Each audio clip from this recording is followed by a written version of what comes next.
Right, 7:30 p.m. Let us call this meeting to order. Welcome to the April virtual meeting of the Warren Astronomical Society, everybody. I'm Diane Hall, the club president for this year. And since we have a meeting with our customary long talk and short talk and a lot to discuss, I'm going to kick things off with a brief version of In the News before we go into the officer reports.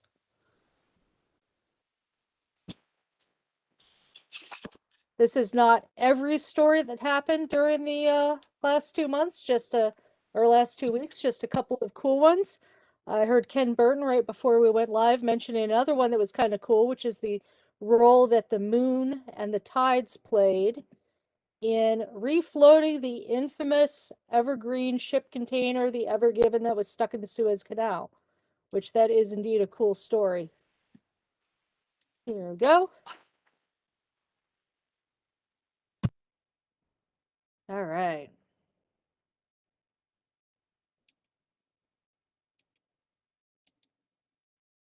Can everybody see my screen? Adrian, I can see you if you can give me a thumbs up. All right, good deal. All right, the Mars copter lives. So NASA's Ingenuity Mars copter has survived its first night on the surface of Mars. Evening temperatures on Jezero crater can go down to minus 90 degrees Celsius, which can freeze and crack unprotected electrical components and damage batteries. However, after it was deployed from the belly of the Perseverance rover, Ingenuity survived that first night. In days to come, it will be the first aircraft to attempt powered, controlled flight on another planet. So Mimi Ong, the project manager for Ingenuity, says we have confirmation that we have the right insulation, right heaters, and enough energy in the battery to survive.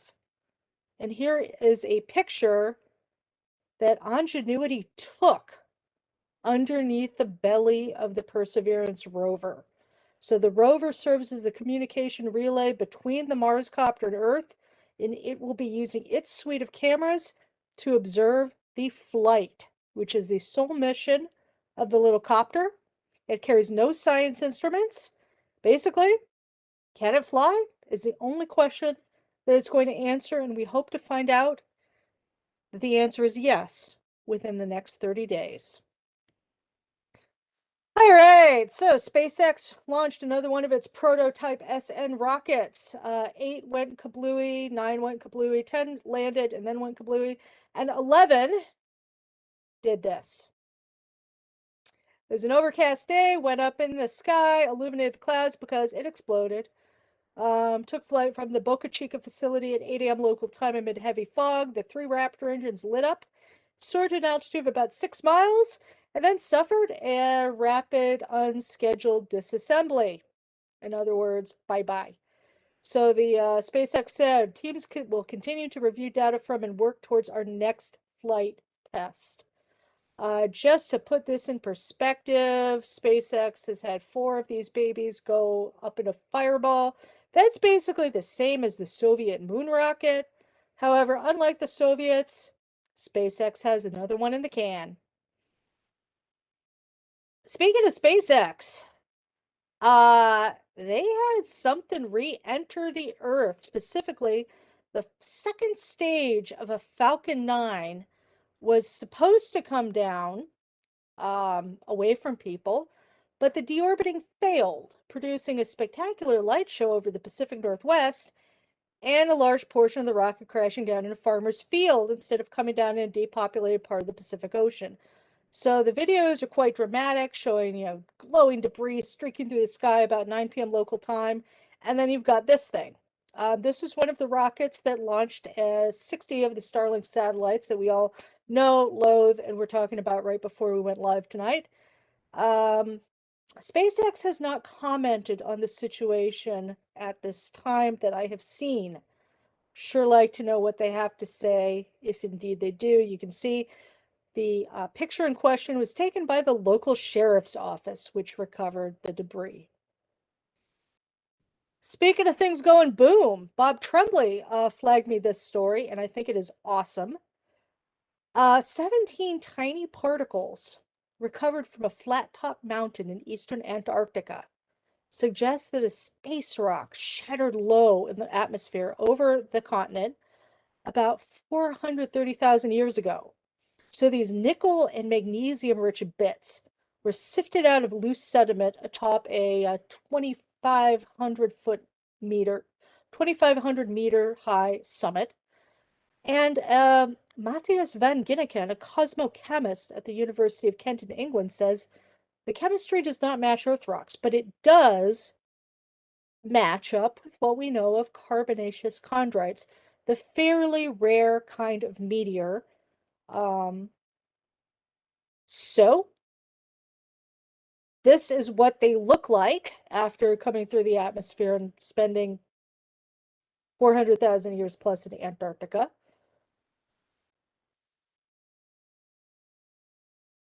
And it would have been a heck of an explosion. Imagine Chelyabinsk, but way, way, way, way worse. You can see the violence of the explosion in the way that these spherules have fused into little globs. And they closely match particles from two other far-flung sites in Antarctica. So this indicates that the object broke up well above, at low altitude. It was probably between 100 and 150 meters in diameter. Blast waves may have pummeled 100,000 square kilometers of the ice sheet, but left no crater. If such a thing happened over a densely populated area today, we're talking millions of casualties. All right, so what's going on in the sky? Actually, not a lot. Mars is the only planet in the evening, so Mars is hanging out very photogenically in the constellation Taurus, above Aldebaran, so it makes a nice scene with Aldebaran and the Pleiades. You can't fit them all into binoculars, mind you, but it's good to look at. And Jupiter and Saturn are in the pre-dawn sky all month long. Venus is too close to the sunset glare to be easily seen. Don't even bother with Mercury. Of course, there's still Neptune and Uranus up there, but basically Mars is as good as we've got right now, and Mars is as good as it's going to be for the rest of the year. So if you want to look at it, check it out because it'll be going away itself pretty soon.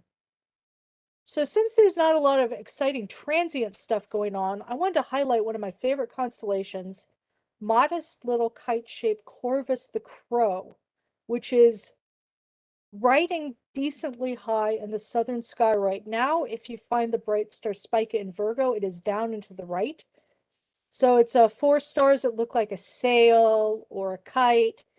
And there's a puff of light near the top of the sail that is a charming little planetary nebula, 4361. No Messier objects or anything like that, but Corvus is a good little constellation. Got quite a good view of it this weekend, and check it out because at our latitude, it won't be there for long. That concludes the abbreviated version of In the News in the Sky for tonight. Any questions before we move into officer reports? No questions, but I guess I will go ahead and add the Nova is apparently still there.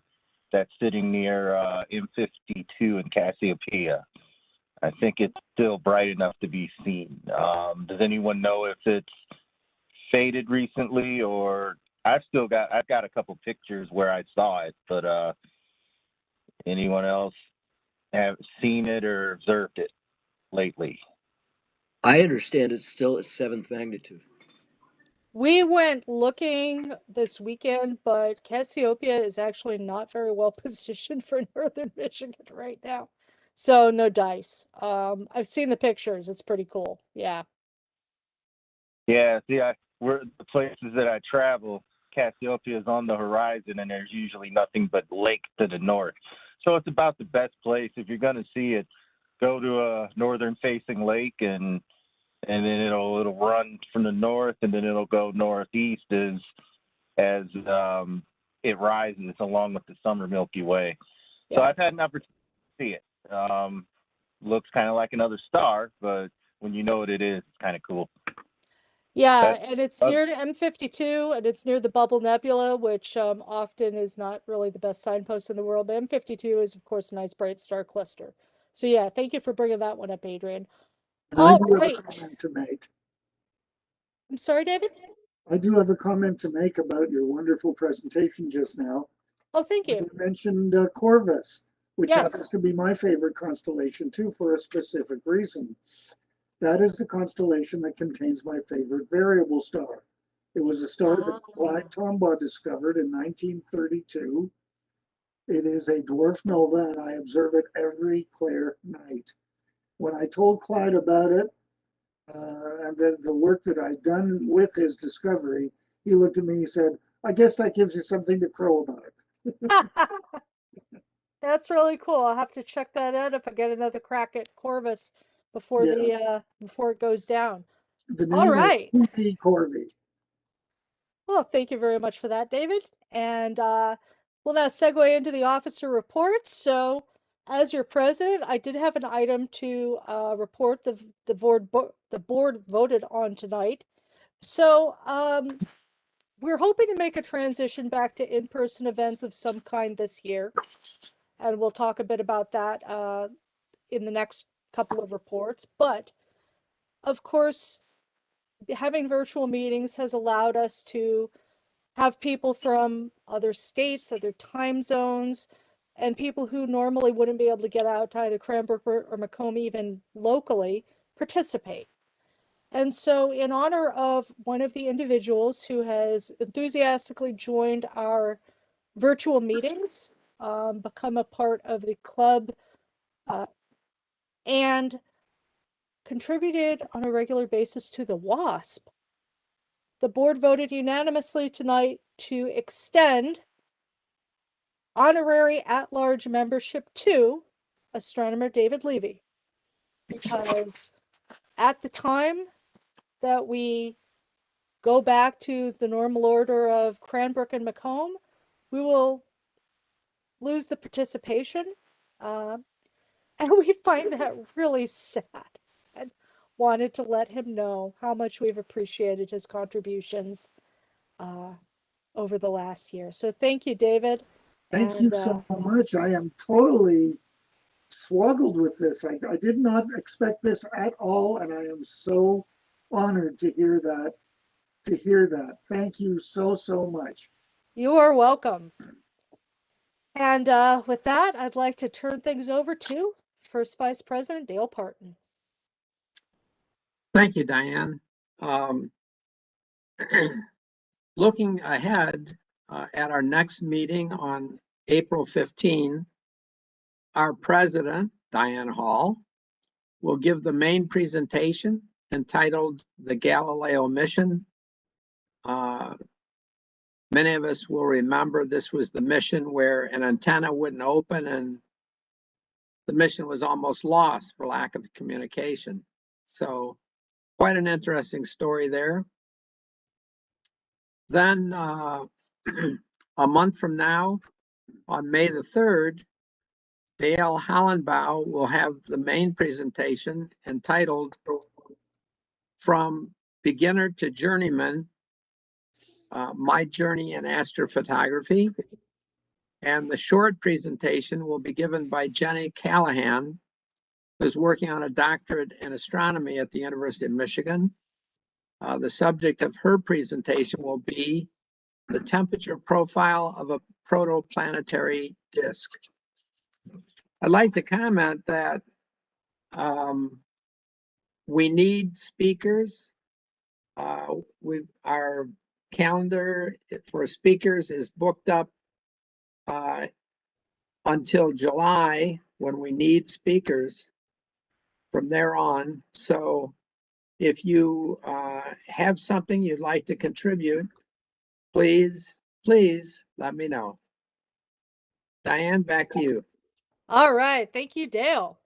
And if you're interested, again, email firstvp@warrenastro.org to let Dale know what you want to talk about. Long talks, short talks, you name it. We are interested. And with that, I'd like to give things to Second VP, Riyadh. Thank you, Diane. Hello, everyone. To report on the observatory, basically the observatory is in good shape. Both buildings are fine. All the equipment is in good shape. And also I'd like to report that we also have a new addition to our collection of telescopes.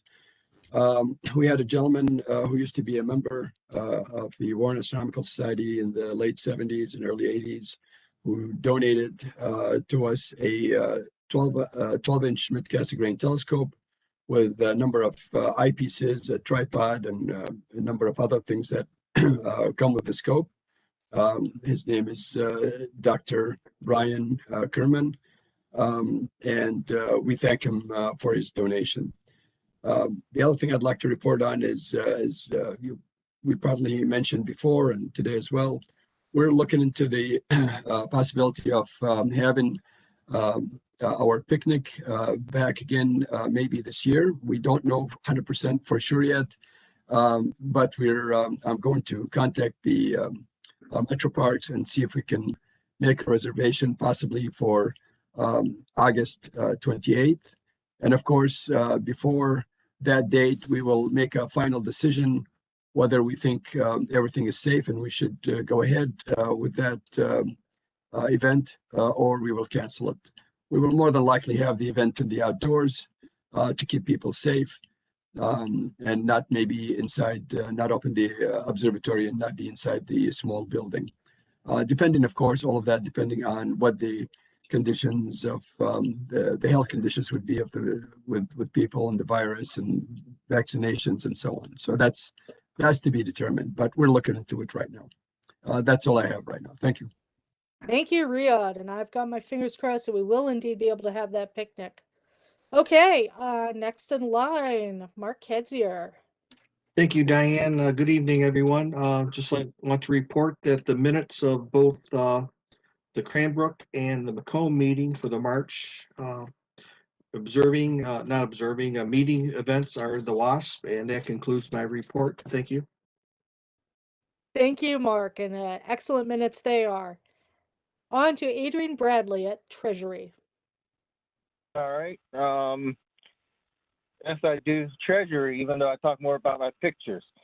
So Treasury's healthy. We're at $22,621.40 in the main account, $3,279.84 in the Glack account, and our PayPal account, which we've been using to accept memberships and take care of some of the business, has been growing. It is now up to $1,061.40. Our paid membership, paid honorary, all memberships are at 172. So we are at 172. There are more in our ledger that we could try and reach out to, but that's a pretty high watermark, I understand. And just for reference, I think the other club that I'm in, the Lowbrows, is also hitting a high watermark on membership at around 160. So astronomy clubs have grown in light of COVID. It seems more people are interested in the outdoors, interested in the stars. And as we've been getting requests to do events and programs, whether COVID is going on or not, kind of evidence that people are looking for something to do, and they're now trying to connect with our universe. And that can be seen with the memberships. People are re-upping their membership, a couple that haven't done it for a couple of years. So that's it for my report. Any questions, just let me know or shoot me an email. All right. Thank you, Adrian. And Outreach, Bob Tremblay. All right, a little light on outreach this month. Ken Burton reported that he gave his Edmund Halley presentation to the Detroit Public Library, and Adrian Bradley, his Aurora image, was featured on spaceweather.com and is in the WASP. So I was looking for events in April because I knew there was a whole lot of them. I just wanted to list them out. And so I did a search on the internet and I found The White House Astronomy Night from 2014 with President Obama looking through a telescope. And I just thought to myself, wow, it'd be really cool to do that again. So I posted that. And I posted that on Twitter, and I posted that on the Solar System Ambassador Forum, and it took on a life of its own. I ended up in a meeting with representatives from the National Science Foundation, the National Astronomy Observatory, and another Solar System Ambassador who hooked me up with these people.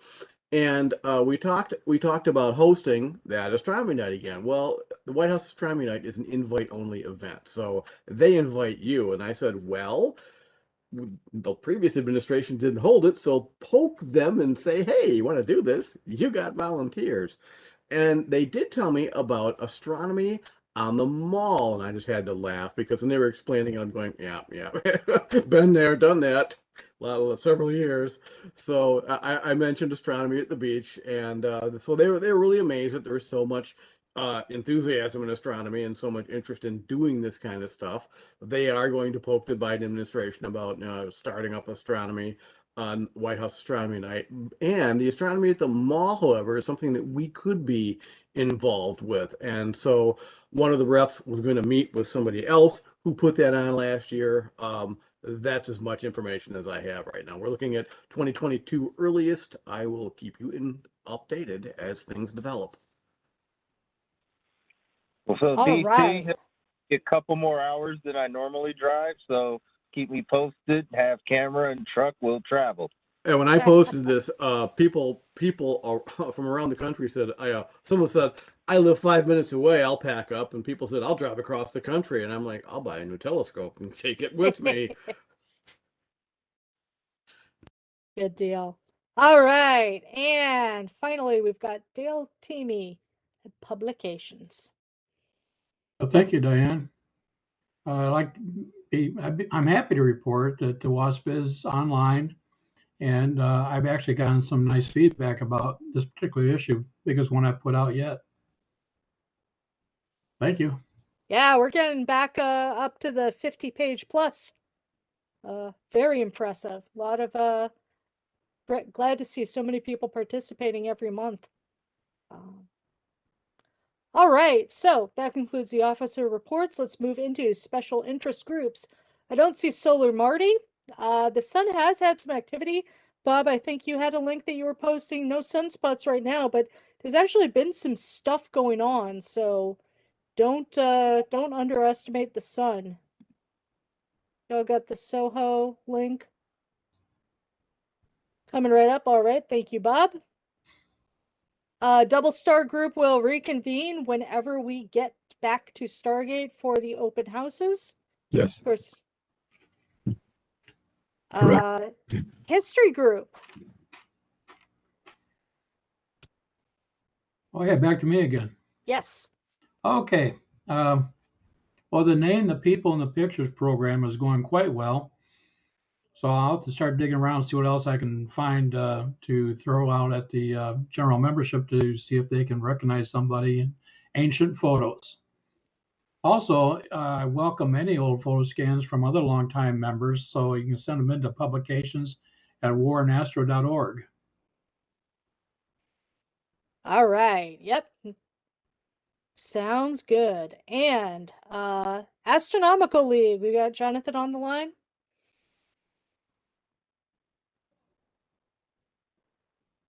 We do. Nothing really to report. When's the next membership window opening? May is when we need to send in the new memberships. So. All right. And of course, Just real quick on Astronomy, anyone who's paid for that is updated on that ledger, Jonathan. So if that helps for who should be getting a membership.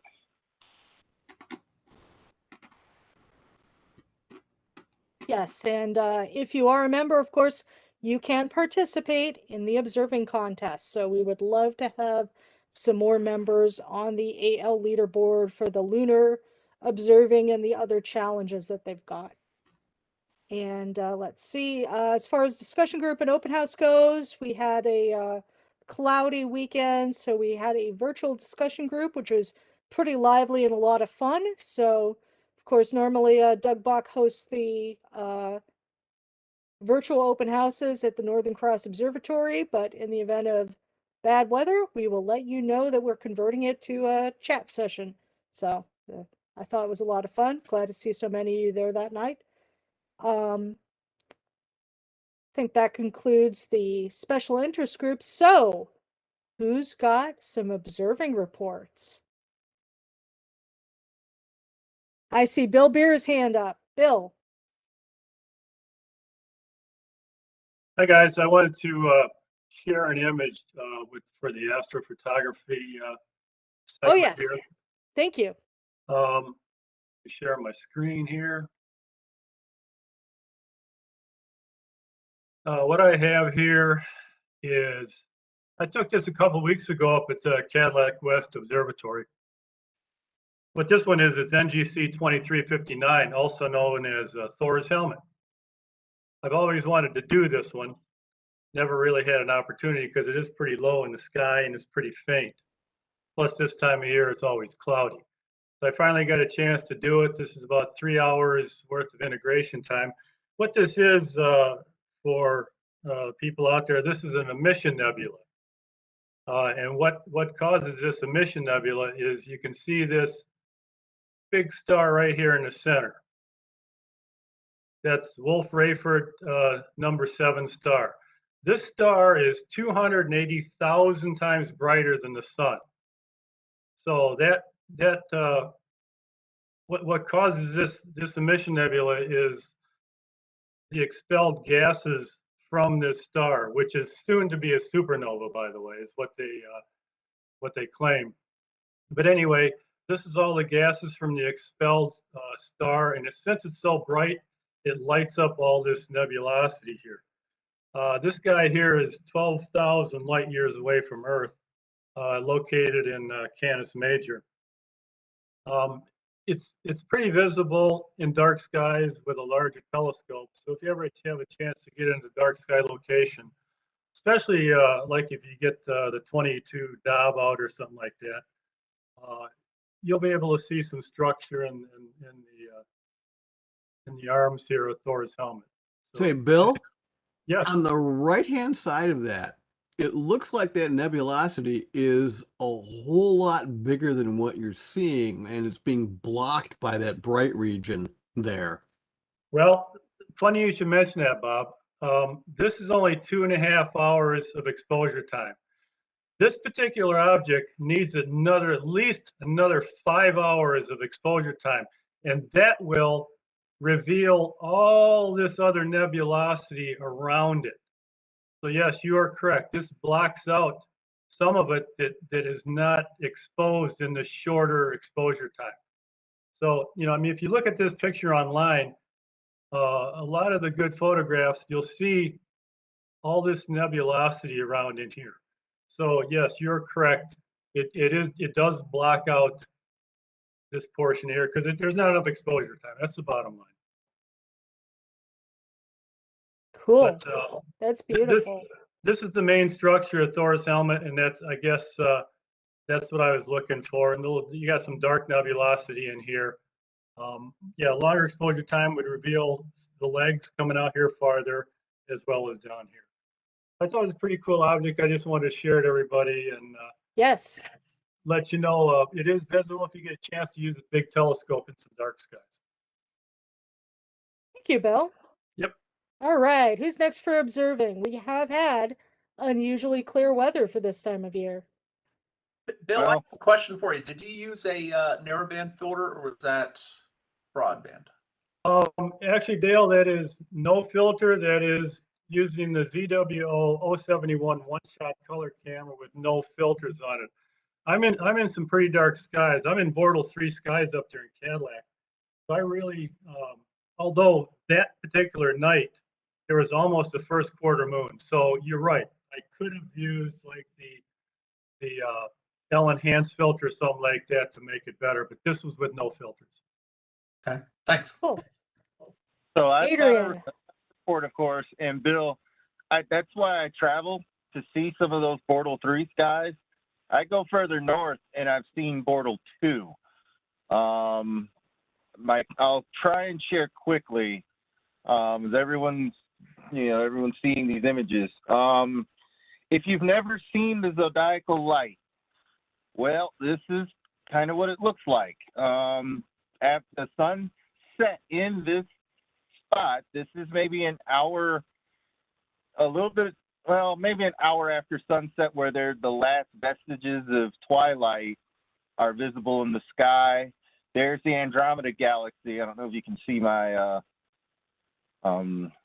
pointer, but there's the Andromeda Galaxy that made a appearance in this shot. And this band is the zodiacal light. This is the winter Milky Way, which was my intent to shoot, but the zodiacal light has kind of washed it out a little bit.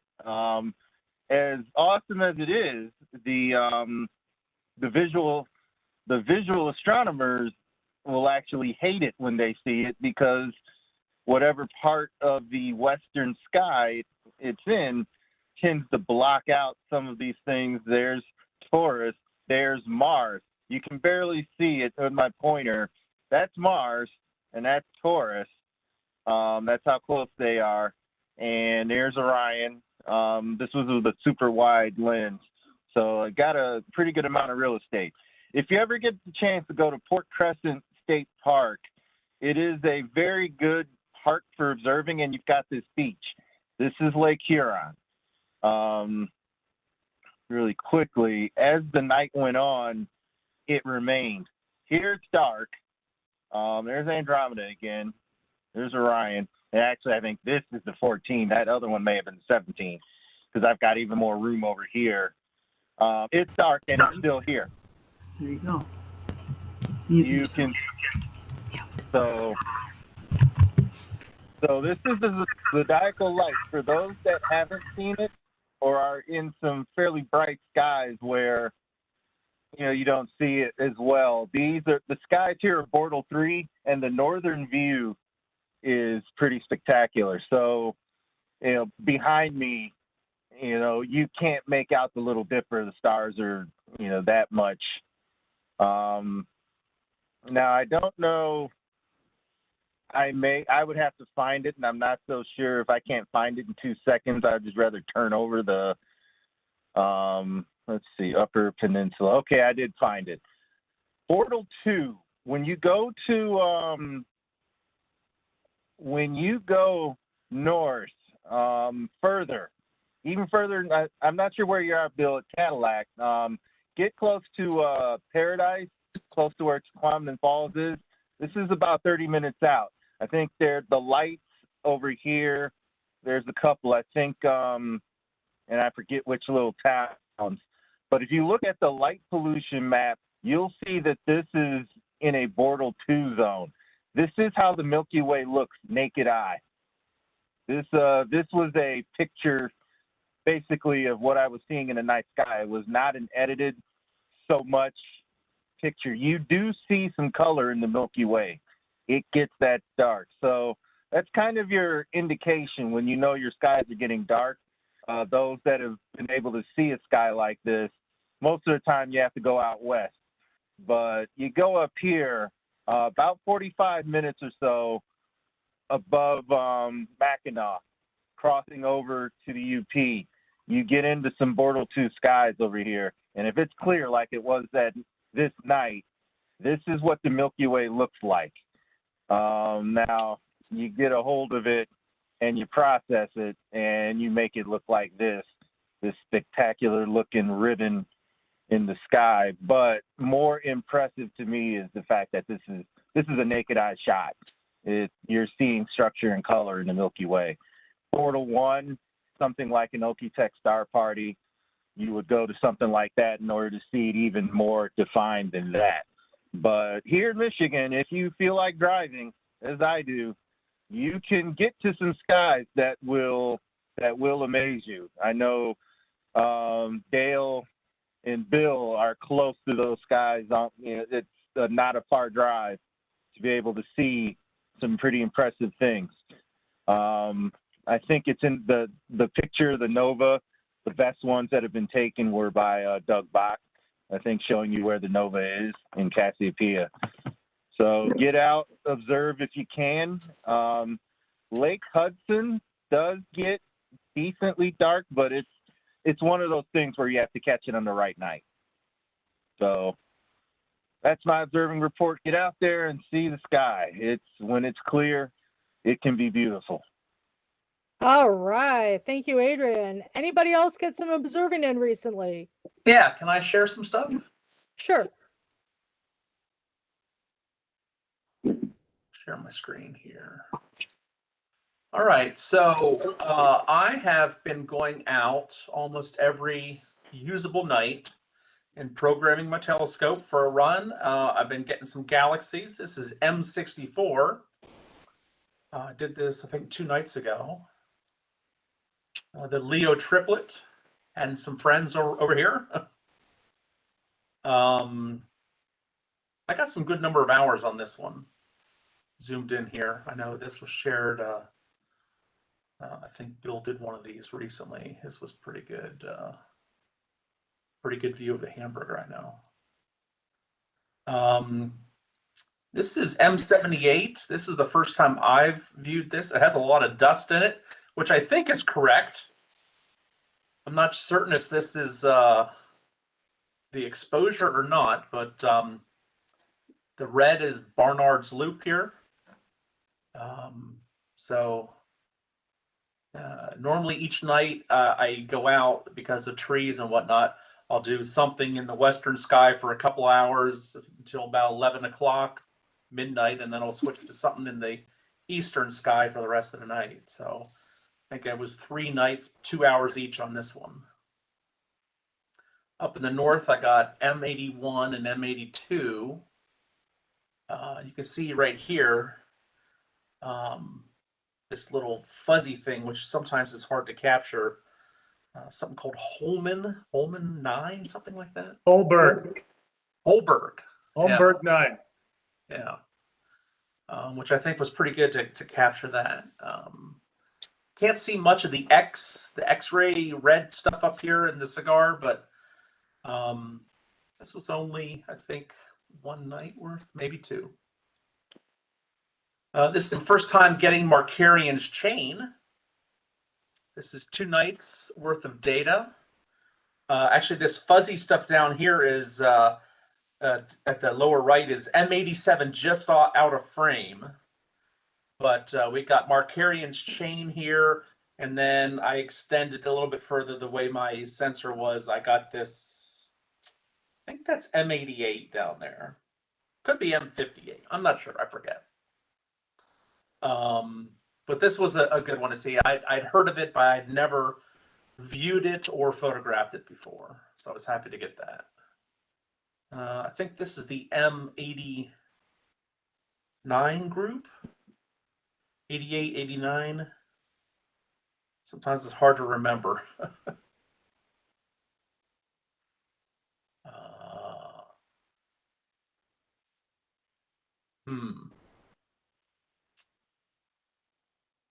Now I'm drawing a blank.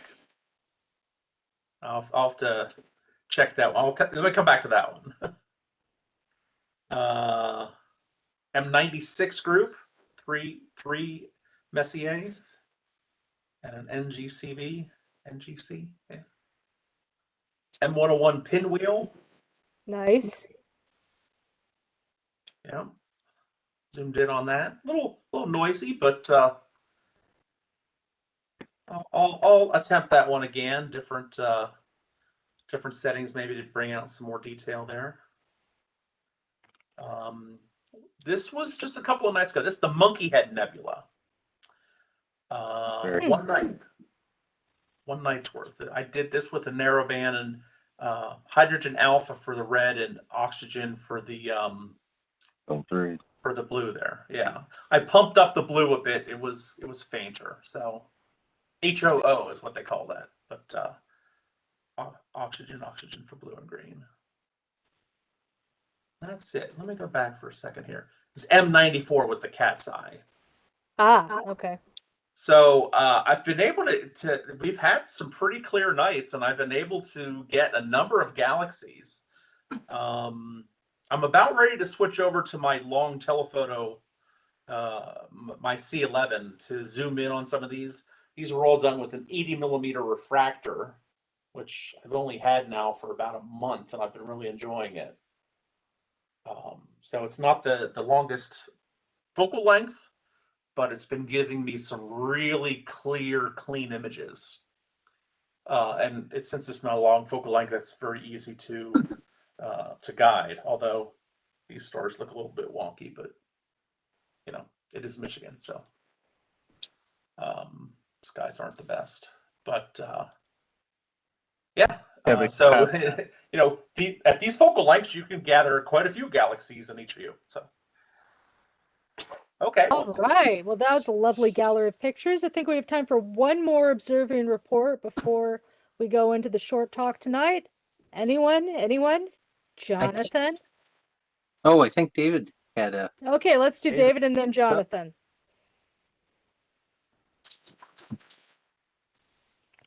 Not hearing you, David. Unmute. Okay. Unmute the magic button. Anyway, I'm going to save my monthly quote for a little later tonight, just a little later. But I wanted to say that last night, David Rossiter, who is an active member of our local group in Tucson, and I went to the Shirakawa Astronomy Complex for a beautiful night of observing. Started out that way, but very quickly we got high clouds, which made it not as perfect as we would have liked. But I did some couple of hours of comet hunting. I'm not doing comet hunting anymore with the express desire of finding another comet. I'm just doing it now because I love to do it. And I just wanted to report we had a nice night. It was a wonderful night. And, you know, as Walter Scott Houston said one night, I went out to look at the sky, and it was, as we were last night at the CAC site, and it was beautiful, and I knew that despite the clouds, that it'll never be as good as the sky that I remember. And I felt so good. I always feel good when I'm out under the sky. Thank you. All right. Thank you, David. And Jonathan, last observing report of the night. I think I'm being snuck in as a bonus observing report because it's actually Diane's observing report too. But we spent a lot of time with all the galaxies in Leo that Dale Hollenbaugh showed off just a little while ago. The Leo triplet is really good, and it's a very eerie. Some people say it looks like a smiley face, but it really looks more like an alien face, like a scary Roswell alien face. So I think that's a nice eerie way to spend some time. And it really, I actually, the chain of Messier 95, 96, and whatever the other one is, galaxies on the belly of Leo. 105? I think it's 105. 105. Yeah, that, as you could see, I don't know, Dale, if you could pull that up really quickly, but it just is so striking that the three Messier galaxies and the one NGC galaxy Leo? on the belly of Leo, yeah. But it's just one of those striking situations where the non-Messier object looks exactly like the Messier object, and you wonder. No, sorry, that's the triplet. So if you rotate that in your mind, that kind of looks like a movie alien face, but it's the other Leo. M89? No, sorry, it's 95, 96, and 105. It's that one. Yep. So those two, the slightly brighter one is the Messier object, but through an 8-inch telescope. Sorry, down and to the left, those two that are right next to each other. Yeah, the two that look like eyes. Through an 8-inch reflector, it's really difficult to tell those two, you know, the magnitude of those two objects apart. This one up here, I think looks like the eye of Sauron. Yeah, that is one of the most knockout galaxies in the Messier list. Absolutely, 95 there, I think.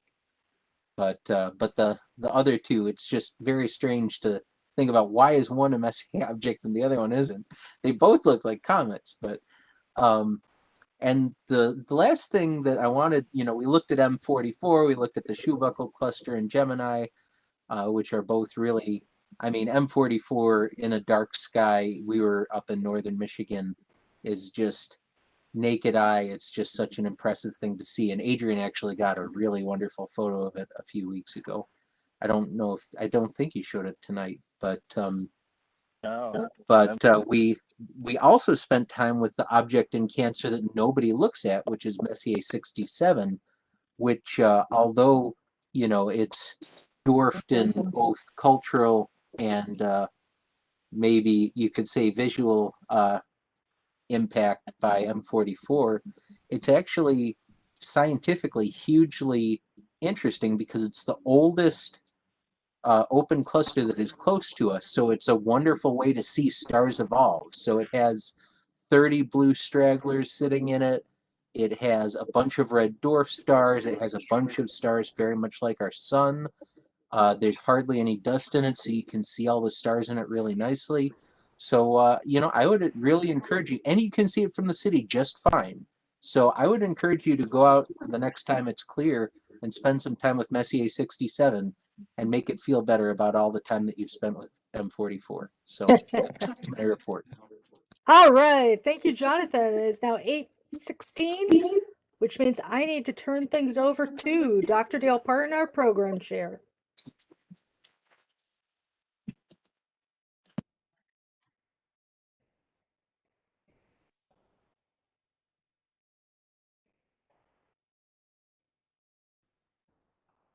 Got to unmute.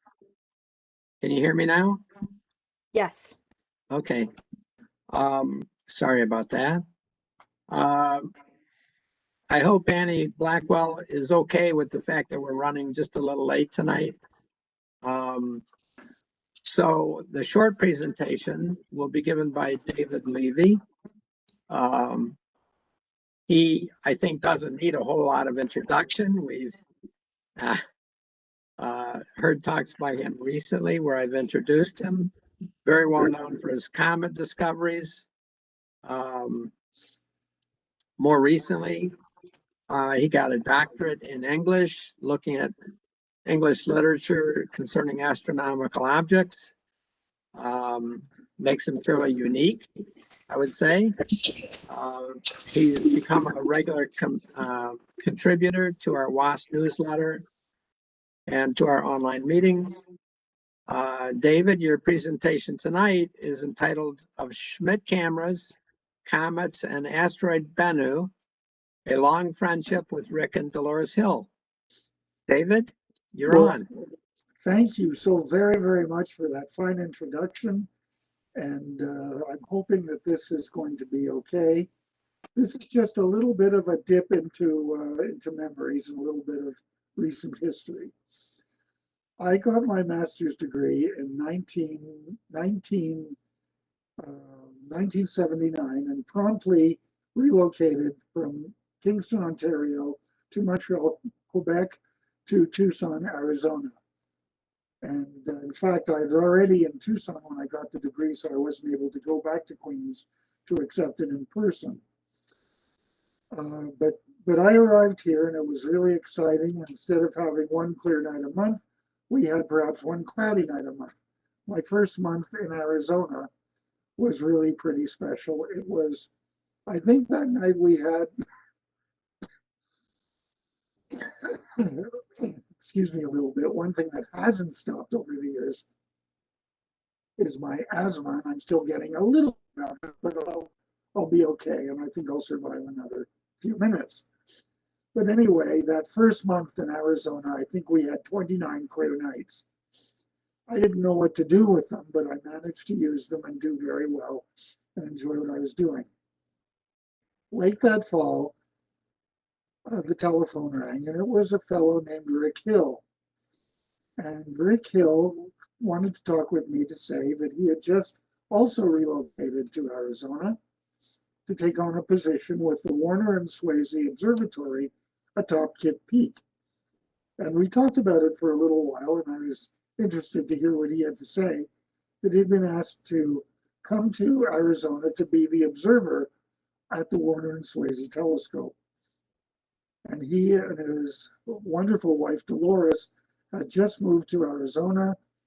And he wanted to know if I would like to join him on his next observing run up at Kitt Peak. Would I like to go up to Kitt Peak for a night? I had never spent a night on Kitt Peak before. So you can imagine what my answer was. I was absolutely, totally overwhelmed by it, almost as much as I was overwhelmed by the vote of your board just a few minutes ago. A chance to go up to Kitt Peak, to be able to spend a night up there. I got up there and Rick explained to me how precious the Burrell-Schmidt telescope was. He said it was a 24 36-inch Schmidt, but they usually decide the aperture by the diameter of the corrector, which was 24 inches. And he did a lot of work that night, and I was there. I mostly watched, went outside on the patio there and did a little bit of comet hunting, and I did more of that in later observing runs with Rick. And after that wonderful observing session was over, I got to meet Dolores. And Dolores turned out to be as interesting as Rick is, because they shared a lovely interest in astronomy. They shared an excitement about astronomy that was really second to none. It was really up there with what my excitement was. So the nights on Kitt Peak went on for some time, and they went on at least until the spring AAVSO meeting, which I believe in 1980 was in Houston. And I went there and had a really good meeting. And one afternoon, as I know that the council was having their meeting, I went outside the hallway from where the meeting was taking place, and there, sitting on a chair, all by herself, was AAVSO Director Janet Matty. And I looked at her, and we looked and smiled and laughed a little bit when I said, "Did they throw you out of the meeting?" And she said, "Yes, they did. They threw me out because they are actually considering whether to give me a raise or not, or maybe a cut in pay, or maybe even fire me. And so they had me to sit outside." I said, "Janet, I don't think they're going to fire you." It turned out I was right. They actually gave her a nice, wonderful raise at that particular time. And as we're sitting chatting, I said, "Do you have a meeting place for the next year's meeting?" I think it would be 1981. And she said, "No, we don't." And I said, without really thinking, I said, "You know, that we have another member of the AAVSO who lives in Tucson. His name is Rick Hill, and Dolores Hill are there. And I think I could persuade them to put on a spring meeting in Tucson." And right away, without even consulting anybody, Janet looked at me and said, "I think we would love that." And then she was ushered back in to be told that she had gotten the raise that she was so much deserving of. The next year, Rick and Dolores and I had a wonderful meeting in Arizona. It was the first of two meetings that AAVSO has since done in Tucson. It was a wonderful experience. We had a lot of fun doing it. And I think it cemented the friendship that I had with Rick and Dolores. Another thing that happened was that Dolores and I went up to the Riverside Telescope Makers Conference, and we got there. I remember starting that trip like at 5 o'clock in the morning so that we could arrive at Big Bear Lake at like early in the afternoon. Boy, it was cold. When we got there, the temperature was way down around freezing. We were all shivering up there. We shivered pretty much the entire weekend. And in fact, on Monday morning or Sunday morning, there was snow on the ground at the Riverside Telescope Makers Conference. It was incredibly cold and incredibly wonderful. That was really a time that cemented my friendship and my respect with Rick and Dolores Hill. Over the years, our friendship, as we went on our various separate ways, our Our friendship maintained itself, but it wasn't quite as close as it was during the early 80s. I found out that Rick had been hired by the Catalina Sky Survey, where he did a lot of good observing. And he discovered more than 20 comets over the years. And Rick, who is at our meeting tonight, I'm looking at him now, he has discovered all of these wonderful comets. He's waving at us, discovered all of these wonderful comets, and has made a tremendous contribution. There are not too many people in the world who have discovered more than 20 comets. And I know what that effort involves. There are not too many people that really know the essence and the push and the enthusiasm and the passion that is involved with the discovery of more than 20 comets. And I want to congratulate him on those discoveries, more than 20, the emphasis on more than 20 comets. And he has really been an incredible friend. And now we move a little bit to Dolores, because Dolores eventually was hired by the Lunar and Planetary Lab to work in the Meteorite Lab, which he did for many years. And then an opening came up to work with OSIRIS-REx as their public information officer for OSIRIS-REx. And when I found that Dolores had accepted that position, that was no small assignment for her. I've heard her give countless presentations, one of them at the Tucson Amateur Astronomy Association, and another one as recently as last Friday to the Tucson Amateur Astronomy Association.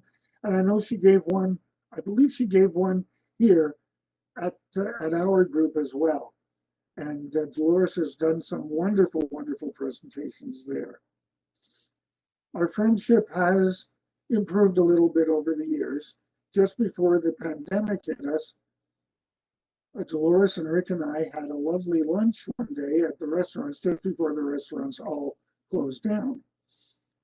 And I had known that Rick and his life was very interested in a lot of the things that I am, but one of those things being in books. He has a wonderful library with a lot of first edition books.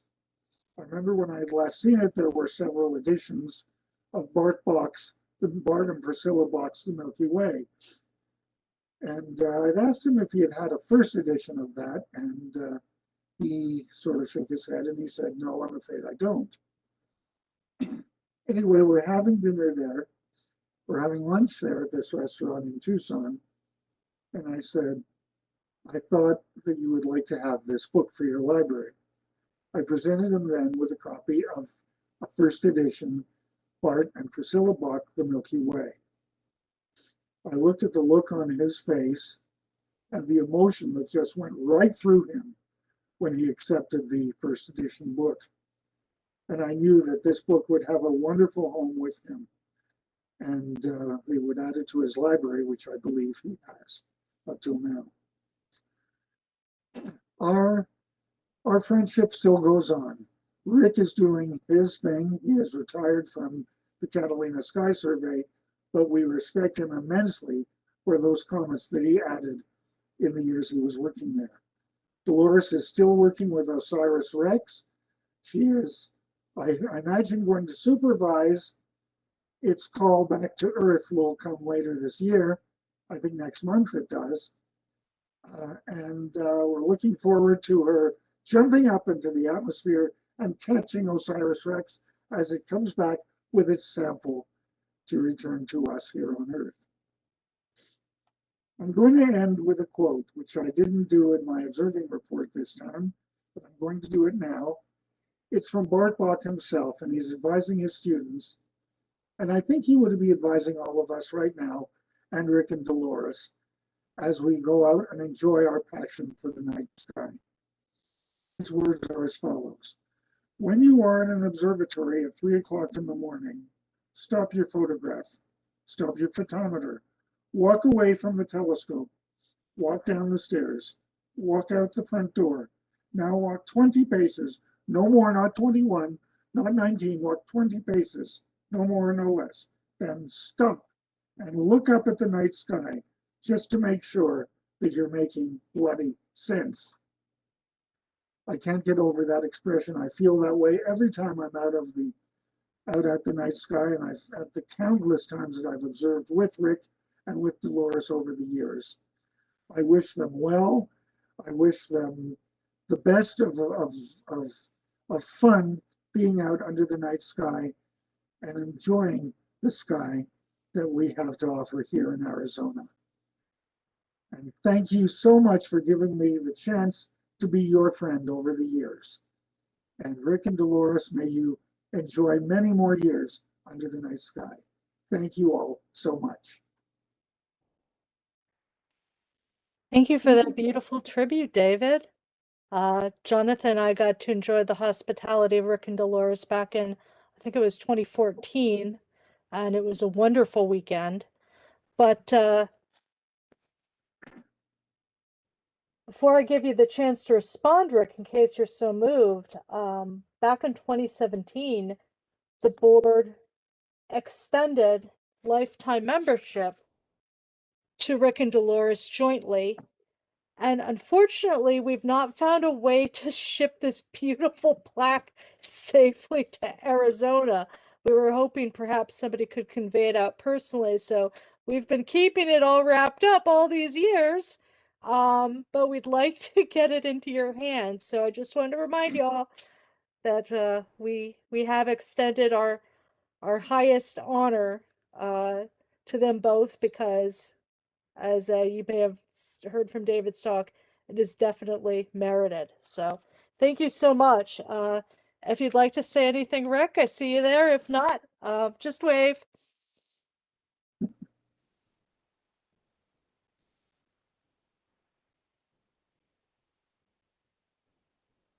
You can unmute yourself, Rick, if you want to actually talk with us. Yeah, I just sent the request on mute. Oh, thank you. I lost my voice. So yeah, thank you very much. I believe that was, I couldn't hear anything you said. I'm so sorry. If you want to repeat some of it. I was fighting my computer here to get unmuted. Although you should have been able to hear me, but I will just repeat. I could hear you. It went blank after you stopped, David. I could hear what you said. Oh, okay. And that's when I lost it. I was just saying that we've got the plaque for you and Dolores's lifetime membership that we've been keeping here in Michigan because we've been too worried about shipping it. But we've got this lovely plaque to present to y'all when we see you again. That's nice. That's very nice. Yeah. It says Sic iter ad astra is the caption on it. We will definitely put it up here. Our old Warren things. I think we have something else from Warren Astro back in the music room on the wall. All right. Well, thank you so much. That was really nice. We have gone just a little bit over, so we'll have to cut break a little bit short. Hi, Dolores. Hi there. Thank you. So we will reconvene, and we'll give you all 12 minutes, reconvene at 8:45 for the main talk. And so feel free to turn off the camera, take a break, buy a break, grab a drink and a snack, or just stay and hang out and chat with our guests tonight. So see y'all in 11 minutes. 11 minutes. Are you still there, David? I am still here. I don't know what the bandwidth problem is.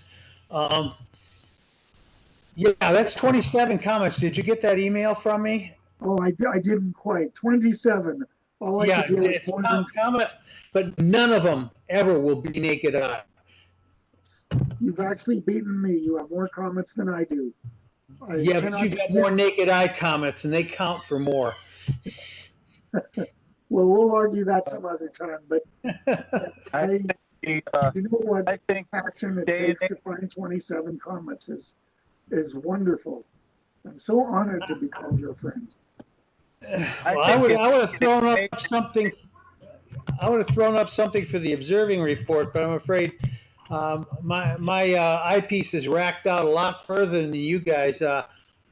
Lunar and planetary and solar, almost exclusively.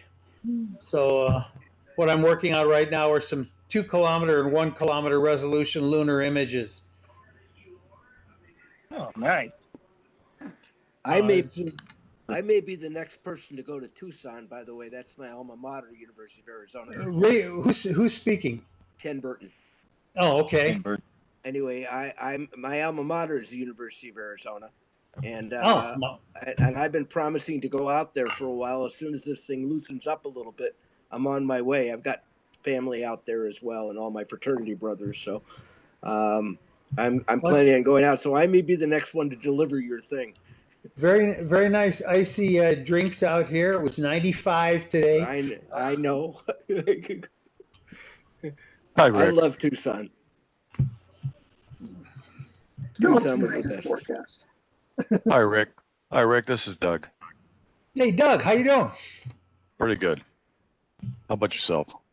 Oh, I'm out of a wheelchair. I was in a wheelchair for most of the year last year. Okay. Yeah, until they figured out it wasn't my back, it was my hip, and they gave me a new hip, and I'm back up and at 'em. Bionic man. And as soon as I get out of the wheelchair, this COVID thing slaps me down. So you wouldn't have wanted to see me yesterday. I was having what I call the Moderna blowback. Yeah, it was 4 days after my second Moderna shot, and I was in rough shape yesterday. So. Hi, Dolores. Hi, Dolores. How you doing? Hi there. Great. Great. Thanks. You can see me, but I can't. I should get Robin in here so you can see her. Oh, that would be great. That would be wonderful. Hang on. It's almost like in person. Almost. Oh, I like your backdrop, Dolores. Thank you. The plan is to be out near you all, Rich, Dolores, and Dave. I'm trying to get to OPTEC in Hey, October. Robin. Yeah. View those stars there. That would be great. Yeah, I have to try and add a visit to Arizona. I'll have driven that far. I may as well drive even further and try and stop by. So I'll have to let everyone know if I make the trip. Do it after all observatories are back open. It'd be horrible to come and not be able to get in. Right now, the university is all closed to the public, so. The Mount Lemmon Sky Center is closed. Yeah. Planetarium only to private cities. Yeah, it's pretty grim. I'll be perfectly happy to stop in the middle of the road if the sky is Bortle 1 and it's the middle of the night. That'll be my observatory. Oh, that'll I'll just pull off the side, look up, and get my camera out to work. If you do that, do it north of Phoenix. North of Phoenix. Okay. It's not safe anymore to pull off the road south of Phoenix. That's no good. Is that the animals out there, or is it something else? No, it's the influx of people. The state troopers say they can't guarantee your safety south of Phoenix anymore. Okay, that sounds like a jailbreak situation or something else going on. Well, so north of Phoenix. Yeah. One thing I do want to add before the meeting resumes is that Rick will be giving a presentation tomorrow at the Global Star Party, and you can get to it over Facebook or YouTube. Just look it up, and it's there. It starts. Actually starts pretty early, but Rick's presentation, I believe, will be at 10:20 Central Time, which is 11:20 Eastern Time. It's after all the pizza's eaten. Adrian, I think we finally settled on your time, which would be midnight. Are you okay with that? It's awfully late. I'm so sorry, but it's a lot earlier for Central Time. I've been up at 3 in the morning driving, knowing I had work the next day, so it'll be just fine. At least I'll already be home. Okay, Adrian's presentation tomorrow is at midnight Eastern time. And Yep. I'm really hoping that a lot of you will come and attend that. And then Rick Hill will be talking at 11:20 Eastern time. And you can hear him talk about Schmidt cameras, which I believe he knows something about. Yeah. Spent my whole career working with Schmidt cameras of one sort or another. And we're going to have other presenters as well tomorrow, including my wife, Wendy, who is going to do a presentation on how difficult it is to live with the David. I'm sure you'll all want to hear Wendy. So one thing that might make the presentation tomorrow, John, Kate, are you still, Jonathan, are you still there? Last time. Yes, I am. Yeah, I think you might like this, because you were looking for an image that I took. Of course, it's gone now. I should have just left it up. You were looking for an image that I took. Okay, and it was of the of this. This you're looking for. Import. Yep, the beehive. So yep. It's a great naked eye object. It's a great binocular object, and if you want to see just the center of it with its beautiful triangle of blue and gold and white stars. Well, no, inside there's a triangle outside, and then there's a triangle inside too. So it's definitely it's a beautiful cluster at any resolution. Yeah, that's the outside triangle. It kind of reminds me of the summer triangle, the way that's set up, but not nearly as impressive. Every time I take an image of the summer triangle, I always look for the coat hanger. I know I have an image in here somewhere with that, but I know we're going to be running on time. So the plan is to put together images and tell the story of how I'll drive my truck about 1,000 miles a week just so I can see this stuff, and then try and capture a little bit of it to bring back with me. If you go online, if you go online, there's some good articles in I think it's the Astronomical Journal back in the 1950s, where they do photometry of the beehive cluster down to something like 21st magnitude. It's a good good magnitude scale for you. Okay. Yeah, I think I'd have to get a little more, be able to pull in a little more light than my larger camera lenses are doing to get down there. I haven't figured out yet what my magnitude is with the images that I take with my zoom lenses, but I would expect somewhere around, when I go up to the thumb, I can get somewhere around 14, 15th magnitude. I'd have to verify that. Do some. I'll bet you're going fainter. Where did you go up in the thumb? I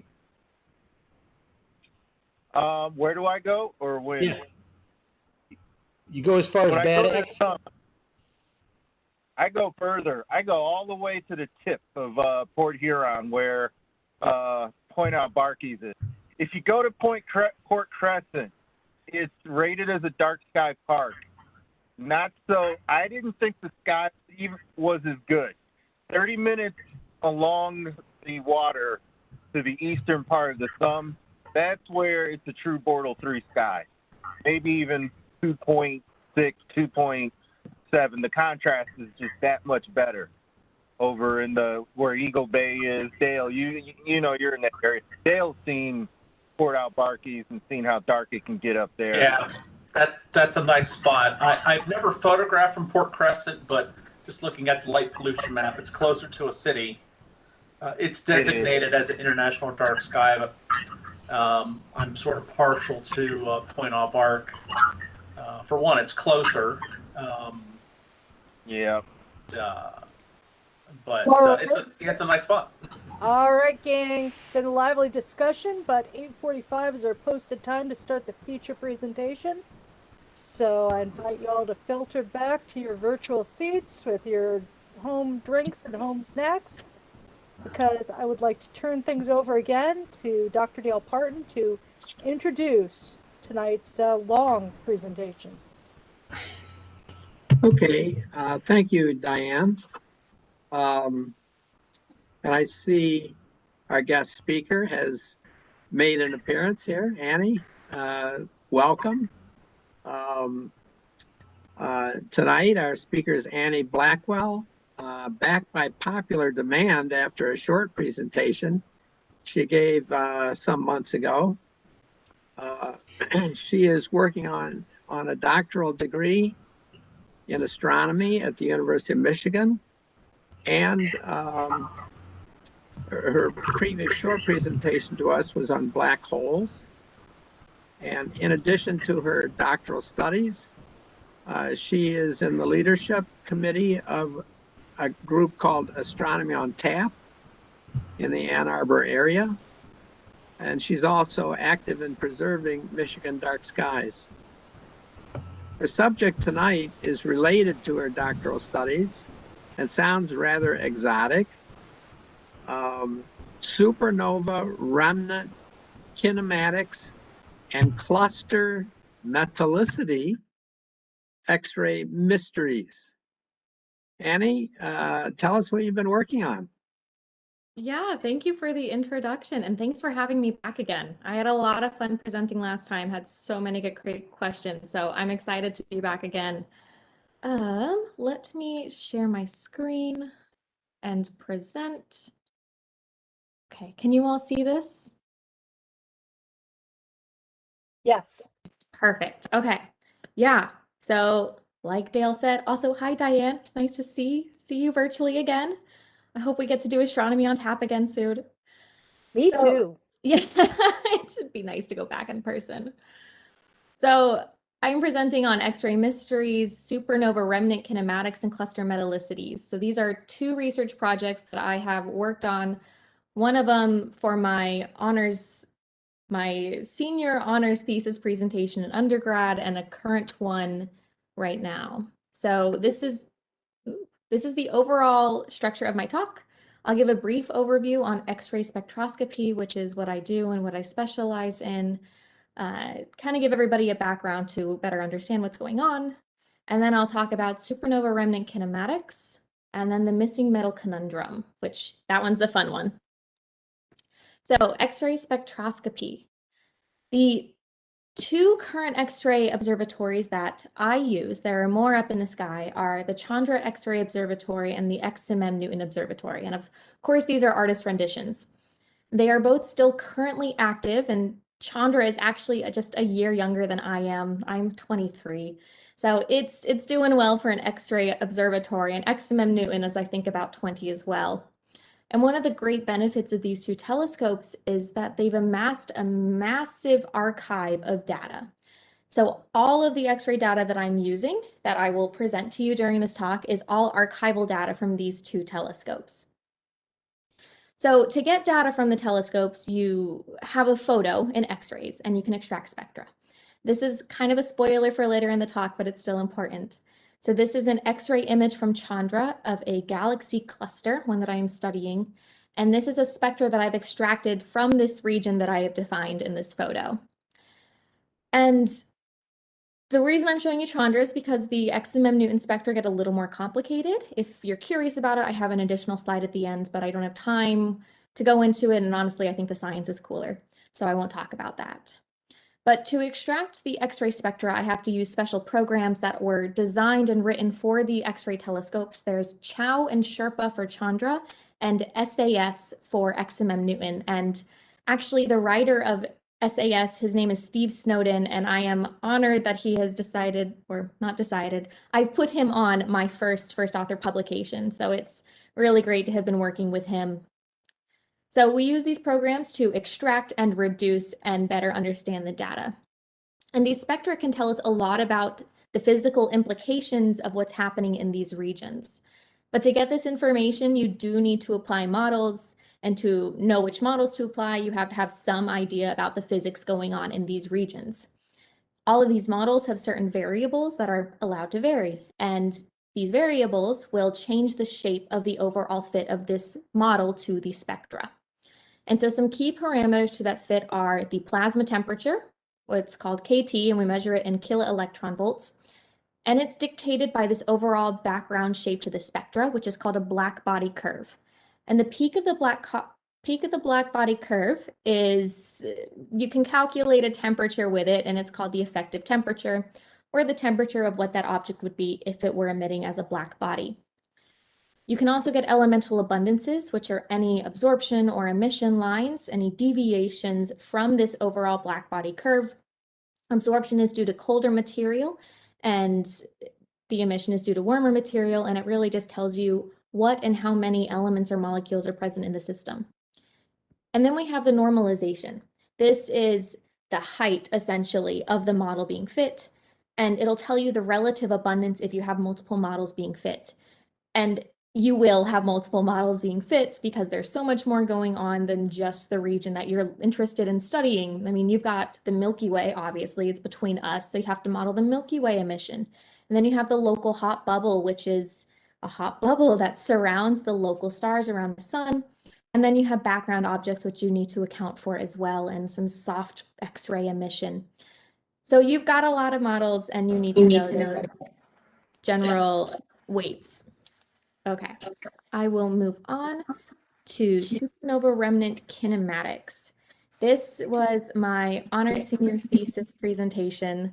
I'm only 2 years out of college, but it was a little nostalgic to go back and relearn everything and to video. Oh, Okay. sorry. What's going on? Okay. It was a little nostalgic to go back and get to review this and reread my thesis because I realized I had no idea what was going on when making this talk again. But this was the title slide of my presentation. These were my two advisors, Dr. Adolfo Montes Jr. and Dr. Daniel Castro, both wonderful, wonderful human beings. I'm very lucky to have gotten to work with them.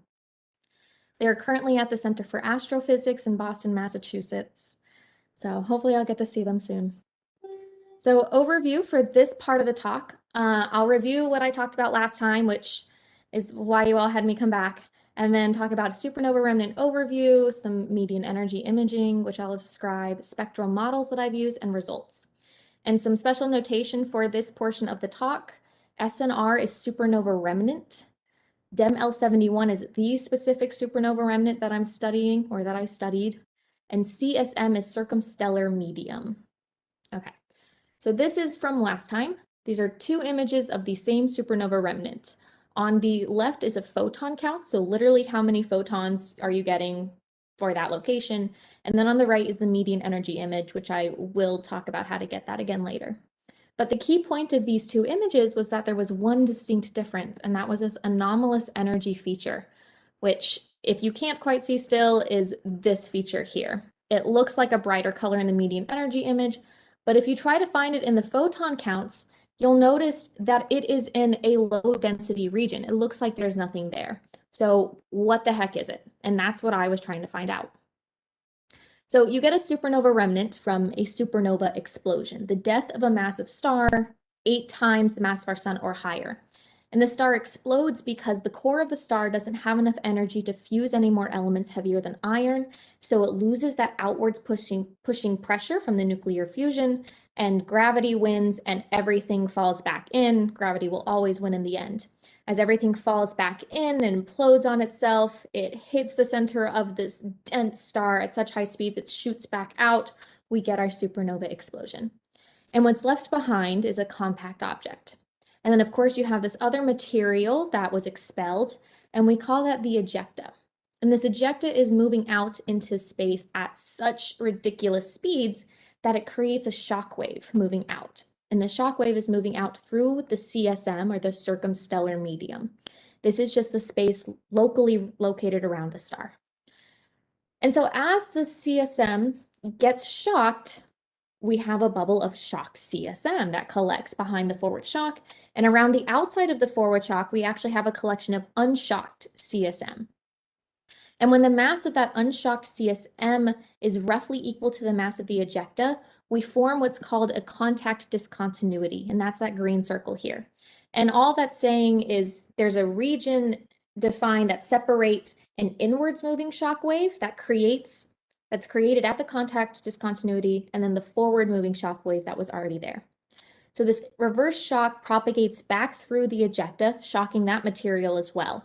And eventually it'll hit the compact object and we'll have further stages of a supernova remnant's life. But the forward shock keeps going out.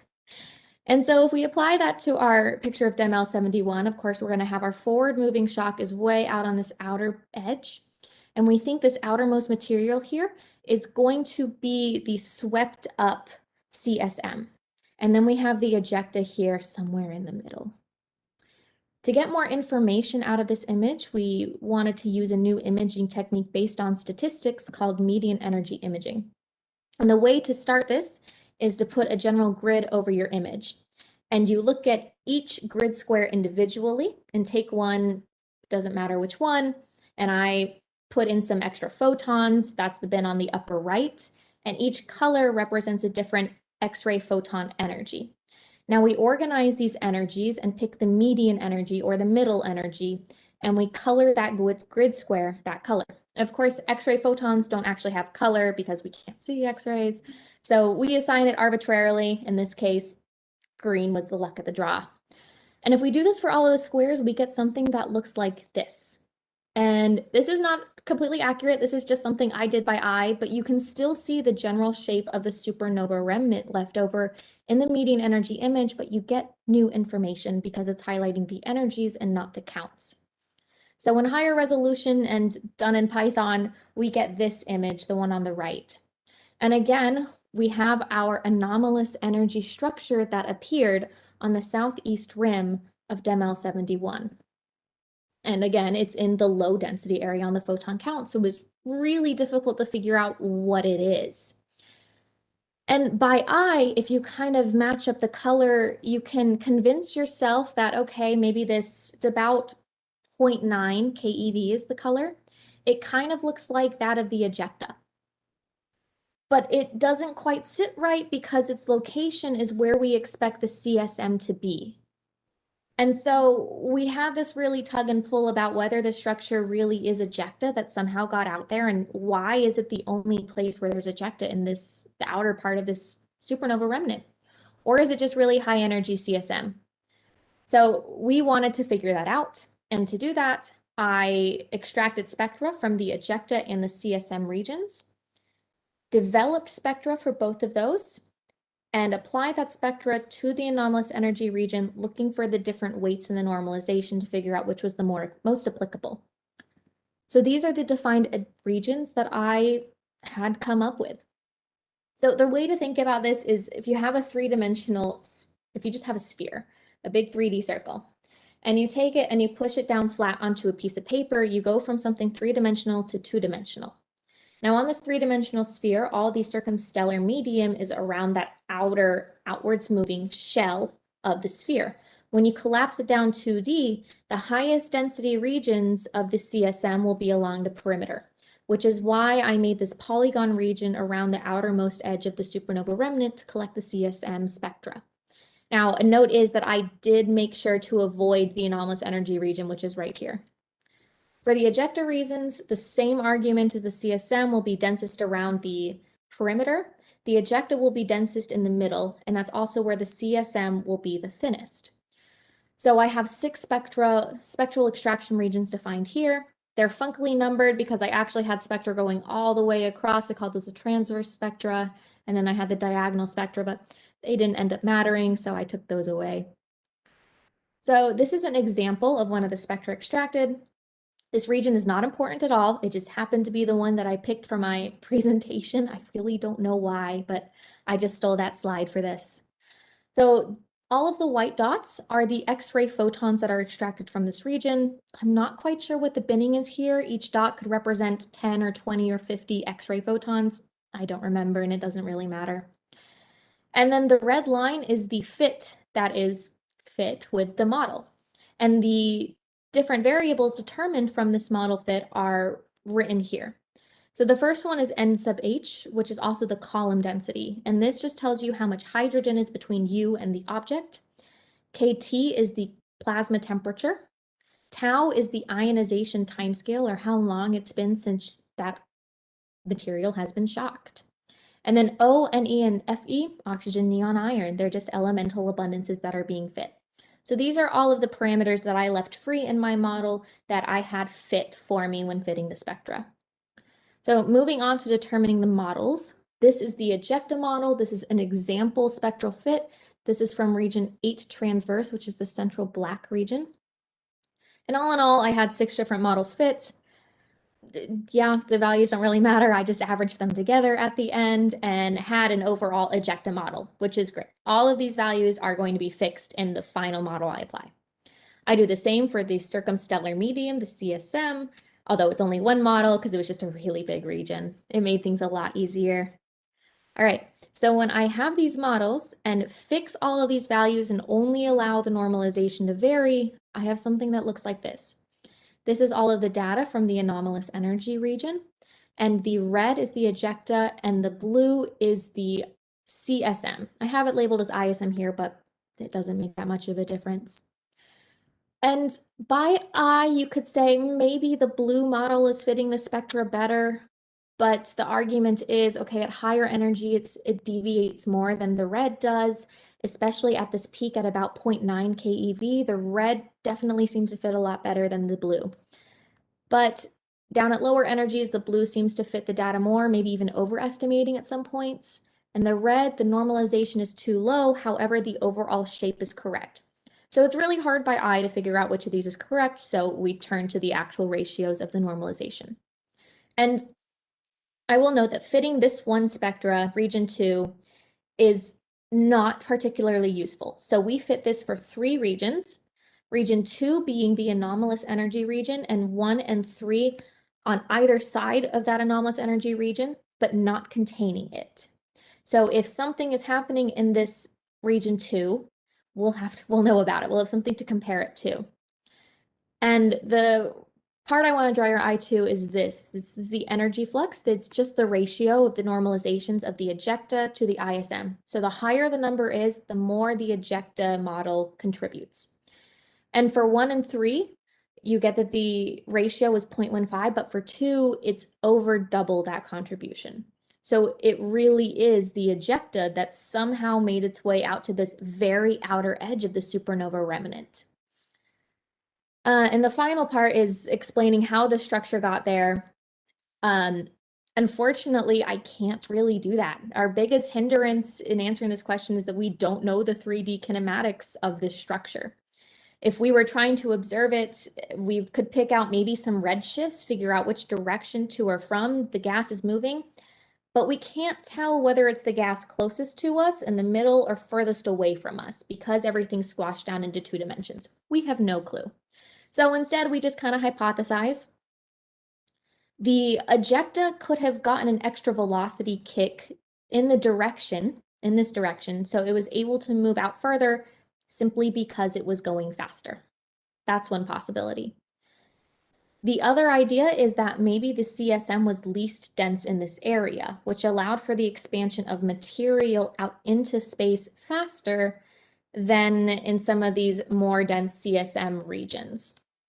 I tend to prefer the first explanation because, at least for my reasoning, if this region was less dense, why hasn't more of the ejecta expanded with this anomalous energy region we see? And why is that energy region so dense? We don't know. And we never will be able to answer that, unfortunately. But we do know what this region is. It's ejecta, and at least for me, that was a satisfying and successful thesis. And I forgot to say, I did include the link on the very first slide of my thesis. If you want to take a look at it, I apologize for the writing. I've gotten better, but it's kind of interesting. So in conclusion, the anomalous energy structure is ejecta, and it was most likely caused by some strange kinematics from the supernova explosion. Okay, now on to the second part. This is the missing metal conundrum. this is my current research. A qualification for my program is that we have to publish a first author paper within our first 2 years to get our master's. And I'm at the end of my second year, so I am in the process of working on getting my paper published right now, and it should be out in the next couple weeks, which is really exciting. So everything I'm going to present is the entirety of this paper, everything I've done so far. So you guys will all be getting like the cool first looks of everything. And I'm excited to get to share all of my work and what I think are really cool results with you. So the overview of this, I'll talk about galaxy groups and clusters, what they are, and then their halos, and then the metallicity measurements, kind of go through the process of discovering this problem to really show it's a problem. And then the EEP and the solutions and classifications. And the notation is EEP, which is the early enrichment population, which I will absolutely talk more about later. This circle dot, that's the notation for solar. Z is metallicity, so a Z sub O dot is a solar metallicity. Like an M sub O dot is a solar mass.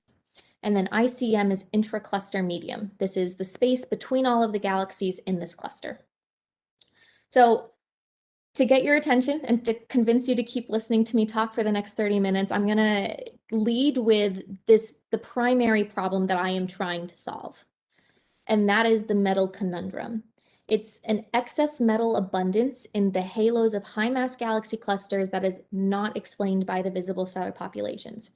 What this really means is that the stars in these galaxy clusters aren't massive enough, and there are not enough of them to produce the metals that we're measuring.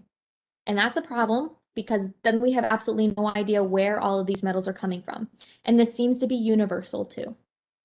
Okay, now I'm going to take a step back and go through some of the background.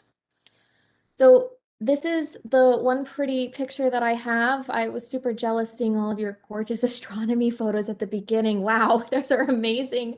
I'm sorry I don't have more of those. But this is the Perseus cluster, and I did not take this. It is one of the largest galaxy clusters near us.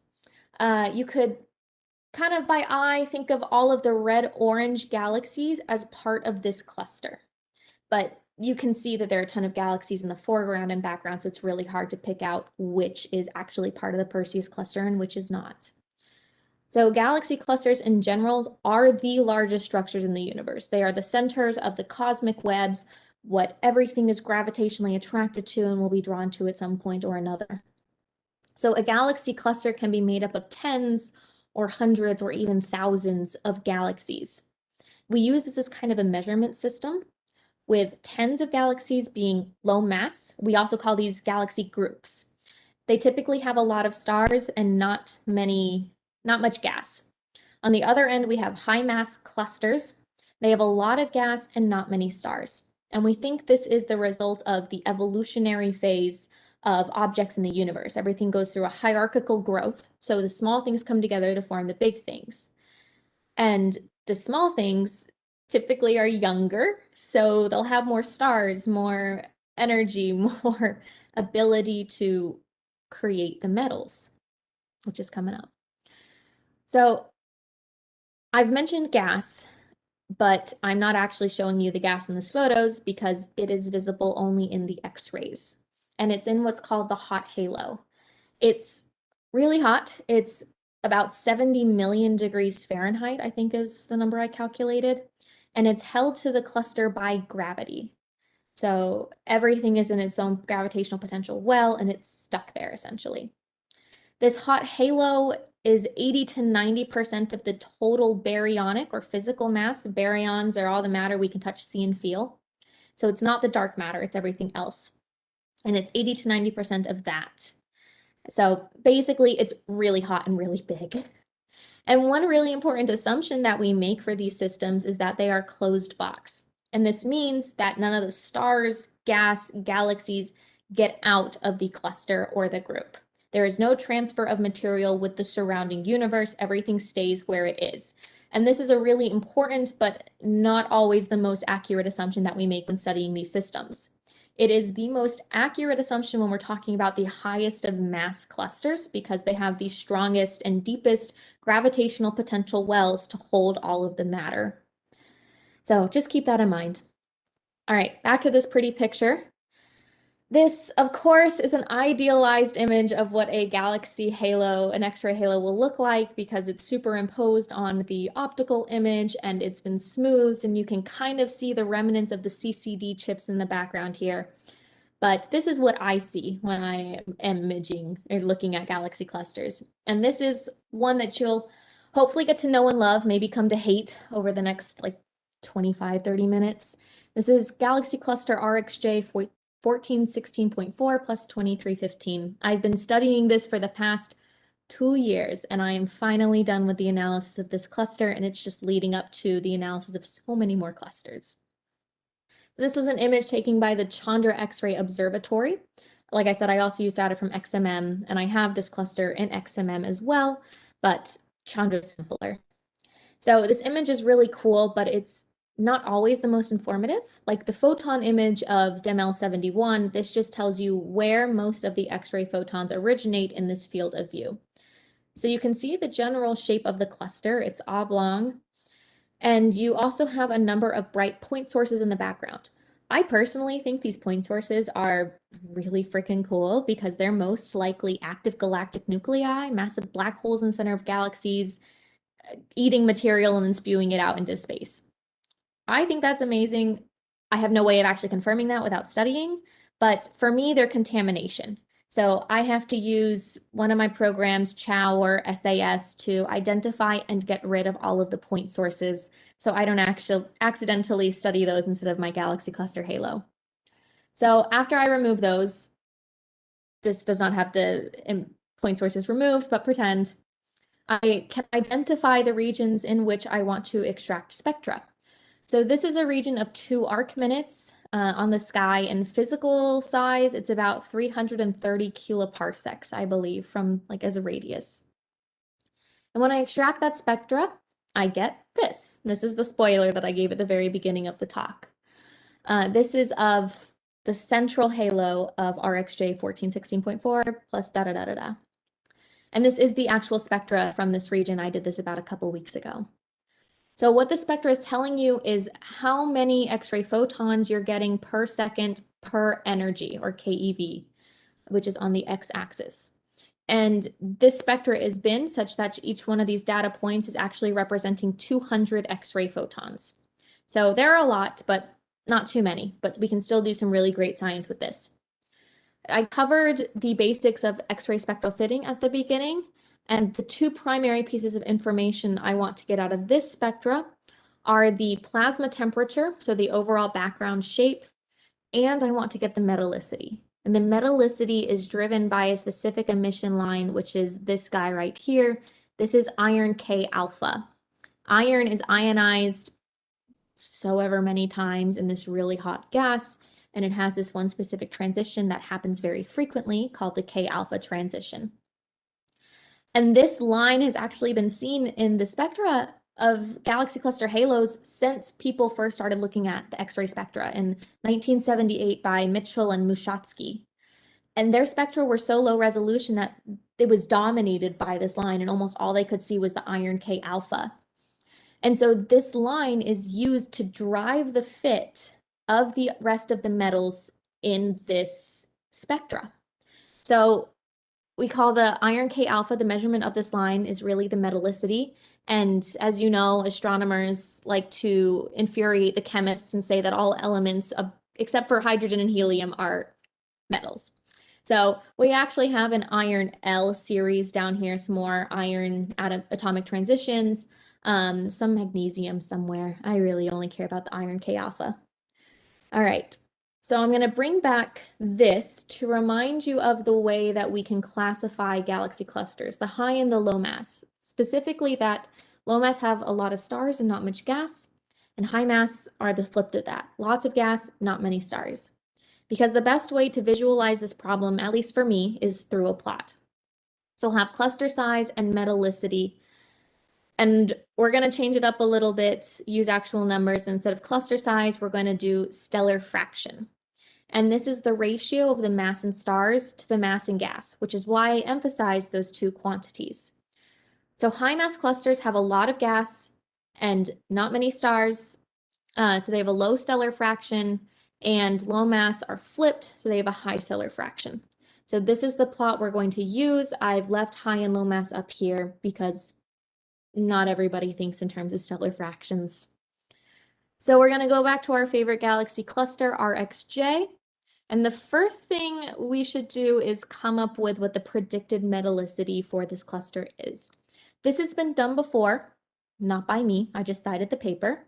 An author, Lowenstein et al. In 2013 actually was able to figure out how many metals are predicted for this system because we know a couple of key values. The stellar fraction for galaxy cluster RxJ is 0.015. And this is actually the lowest stellar fraction we know for any galaxy group or cluster, which makes this cluster special, and it was the reason I'm studying this cluster. We also know it has a gravitating mass of 3 times 10 to the 14 solar masses. I specify gravitating because this includes the dark matter. If we wanted the physical matter, we'd need the baryonic mass, so we'd have to multiply this fraction, or this value, by the baryonic fraction of the universe. So knowing these values, we can figure out how many stars there are, and we consider some other things like the number of supernovae that occur, something called the initial mass function, which really just tells you how many high mass, how many low mass, and how many stars in between you have. That's it. And we also care about the feedback, which describes the motion of this gas from the galaxies out into the intracluster medium, the space in between galaxies in this cluster. And so Lowenstein did this, and he came up with an expected value of about 0.1 solar. Okay, so put that on our plot we get here, and this isn't really all that useful unless we have an actual metallicity value to compare it to. And that's the value that I've been working on getting for almost the past year and a half. Thankfully, I did it and it's done, and now I can use that process another 33 times. But when I measured the metallicity in this cluster, I got a value of 0.336, plus or minus 0.058. The error bars, they're more representative than accurate. But you can immediately see that there is a problem with this. There's a huge difference between the predicted metallicity and the actual measured metallicity. We know how many stars there are in the cluster. We've just calculated how many metals there are from that number of stars. And so this leaves us with one conclusion: that there are not enough stars in the cluster to have made this measured metals. This is not an isolated event either. We are currently predicting the metallicity for high mass clusters to be about 0.1 and measuring the metallicity to be 0.3 to 0.4. So where do the metals come from? We know they have to come from stars, but the question is, where and when in the universe do they come from? If we look at low mass galaxies, they have a much higher stellar fraction, so they have more stars comparative to their overall mass. And these stars are able to make about 0.3, 0.4 solar metallicity, which is what we measure. So for low mass systems, we know that the metals come from stars within the clusters. For high mass, we have no idea. And this is the metal conundrum. This is the excess metal abundance in the halos of rich galaxies not explained by the visible stellar populations. And there have been several theories developed as to this problem. They all come with their own problems, so I find these to be pretty humorous. So the first one is maybe there was a population of high mass stars in the intracluster medium. This was first posed by Zabetti et al. In 2015, and it's the idea that there are lots of high mass stars between the galaxies. Okay. People have gone out and measured what the light contribution from these stars are and found it's about 20% of the total light in the cluster. The problem is, to make up all of the missing metals, we need a population 4 times larger than the one measured. So if this population was explaining the missing metals, it would be at least 80% of the total cluster light that we're measuring, and that's just not right. The second theory is that maybe there was an IMF correlated with final cluster mass, and this was suggested by Renzini and Andrian in 2014. So higher mass clusters need more metals, need more of these excess outside metals to explain this gap. So this theory is really saying that for these super high mass clusters, the proto clouds that formed these metals had more high mass stars. So the higher the final mass of the cluster, the more massive stars. The lower the final mass, the less massive stars. They were correlated in that way. The problem with this is the star-forming clouds are at a much higher redshift. They're much earlier on in the universe than these final clusters are. So they would have to predict the future, which, as we all know, it doesn't quite work that way. So thankfully, the authors who posed this as a possible solution recognized that this was really not a viable explanation and moved on. But we have this plot again, and this actually helps to explain what is happening. So this was a survey of 11 galaxy groups and clusters done by Bregman et al. In 2010. And actually, Bregman is Joel Bregman, who is my advisor, which is why I'm showing you this plot, why I'm working with this plot, and why I'm doing this research. And when he did this survey, he found an interesting relation between metallicity and stellar fraction, which is that there is no relationship. It seems flat. There's a constant metallicity despite the size of the cluster.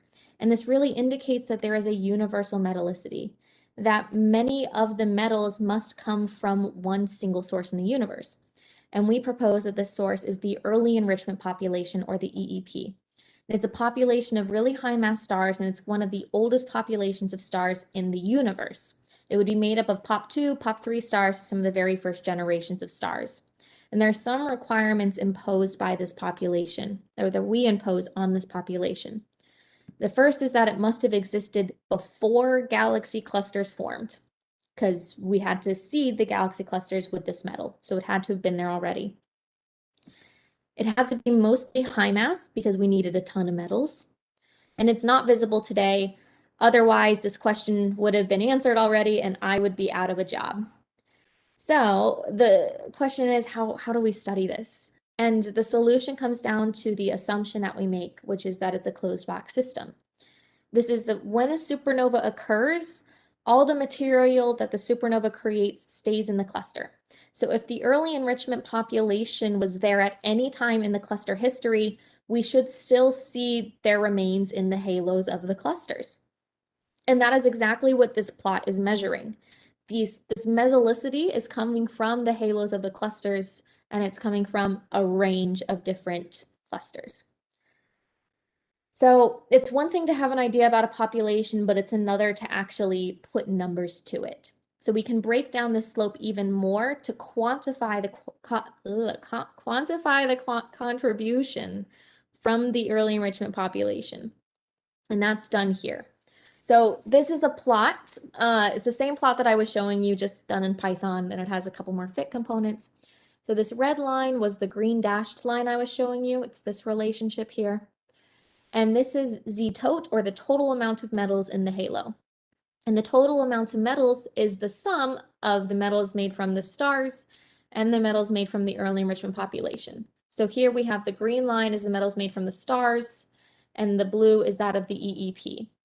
And we can figure out what the stellar contribution is because this value is predicted in papers, and we know that low mass clusters have enough stars to create their metals. So we can figure out what the slope of that line is, subtract it from the red, the overall fit, and find the blue. And this fit is not very well constrained, and that's a problem. And the idea was that I would go and measure the metallicity of the RxJ cluster, which has a ridiculously low stellar fraction. It would be somewhere over here on the plot, and it would really slim down the errors on the intercept and the slope. But it didn't, unfortunately. It had absolutely no effect on the fit, which is a little sad, but that's okay. I measured this metallicity here. This is the stellar fraction, and the purple is the data point that I've found in the last year and a half. This is the total fit. It has a error on the slope of 0.17, which is actually larger than the slope itself. It's not good. It's too high. And then these are the broken down contributions from the stellar populations and the early enrichment population. So with this fit, and just moving on, like pretend it was improved any by the addition of this point, we can begin to classify some quantities of the early enrichment population, such as their supernova rate and their star formation rate. So we know one thing for sure about the early enrichment population, and that's the amount of metals that it had to contribute to the cluster RxJ, the one I've been showing you. So we know the mass, the total gravitating mass of the cluster, and the contribution from the metals. From these quantities and the baryonic fraction in the universe, we can figure out that the total mass in iron in the cluster is 1.6 times 10 to the 10 solar masses. And now we consider two types of supernova. There are really three, but one of them gets ruled out because its contribution to iron is negligible. So the two we consider is type 1a, which is the binary system, the white dwarf eating material off of the larger star until it reaches a Chandrasekhar mass limit and it explodes. And then we have core collapse, which are the death of supermassive stars. And we know their fractional contributions to iron per solar mass. So we calculate their total contribution and figure out that the total supernova we need to produce this amount of metal is 1.34 times 10 to the 10 supernova. To get a rate, we have to consider a time range. We use 3 to 8.5. 3, the lower range will give you, it will end this population before galaxy clusters form, and 8.5 will give you enough time to form a star, have it live its life, and die. So that's why we have this range. It's about 1.5 gig-years total, which means we expect to see 8.5 supernova per year in a galaxy cluster. This is not over the whole sky. This is just one specific cluster. So we can use this rate to calculate the star formation rate, which is just the rate times the average mass of the star that goes this type of supernova, and then the fraction of stars in the total population that are within this mass range. I don't want to show you the calculus that I had to do to solve for these numbers, but these are the values I get. I plug them into the equation, and you find a required star formation rate of 1,300 solar masses per year. These are great, but they don't really tell us anything until we compare them against numbers that people have observed or calculated. So we'll start with the supernova rate. Right now, the deepest Hubble can observe a supernova is about a redshift of 2, which is right at the end of protoclusters forming into galaxy clusters. So we're getting there, but it's not quite the depth into space that we need. And there was a survey done called CANDLES, which stands for Cosmic Assembly Near Infrared Deep Extragalactic Legacy Survey. I did not memorize that, I just read it. But basically, they just looked at a bunch of supernova as deep as they possibly could. They found one at 2.24 redshift, which deepest we've ever seen. And with these observations, they determined a trend of the number of supernova over a range of redshifts. And that's this red line here. Regos and Vinco published this plot and stole this trend from the other people. We're excited, of course. And they used this plot and some other stuff to determine what the expected observed supernova 1A rate is using JWST, specifically the NIRCam. And they came up with this plot. And with their calculations, they published that JWST should see supernova 1A out to about a redshift of 4, which would be great for me because we're getting the protoclusters, we're getting with the depth that we need to see the early enrichment population, which we currently cannot see with Hubble. And so using their measurements and comparing them to mine, converting all the units, I calculated that Regos and Vinco predict a supernova 1A. I'm just narrowing it down to one type of supernova. They predict 4.2 times 10 to the 6 supernova per year for the entire sky. Using my rate, I found that we need 1.19 times 10 to the 8 supernova 1A per year. That's a factor of 2 difference. It's a factor of 2 exponents different, which is huge. And really what this is saying is when we get JWST up, please keep your fingers crossed for me. If we get JWST up and we start observing these early populations, if we start to see any supernova rate higher than what we currently expect, we might be on our way to finding the early enrichment population, which would be super exciting and define my career. All right, star formation rate. this is interesting because protoclusters at a high redshift, that at 5.6 and 6.5, have been observed by one person, Harikane et al. In 2019. And he observed these protoclusters and was able to actually get measurements on the star formation rate density. So how many stars are formed per protocluster, essentially.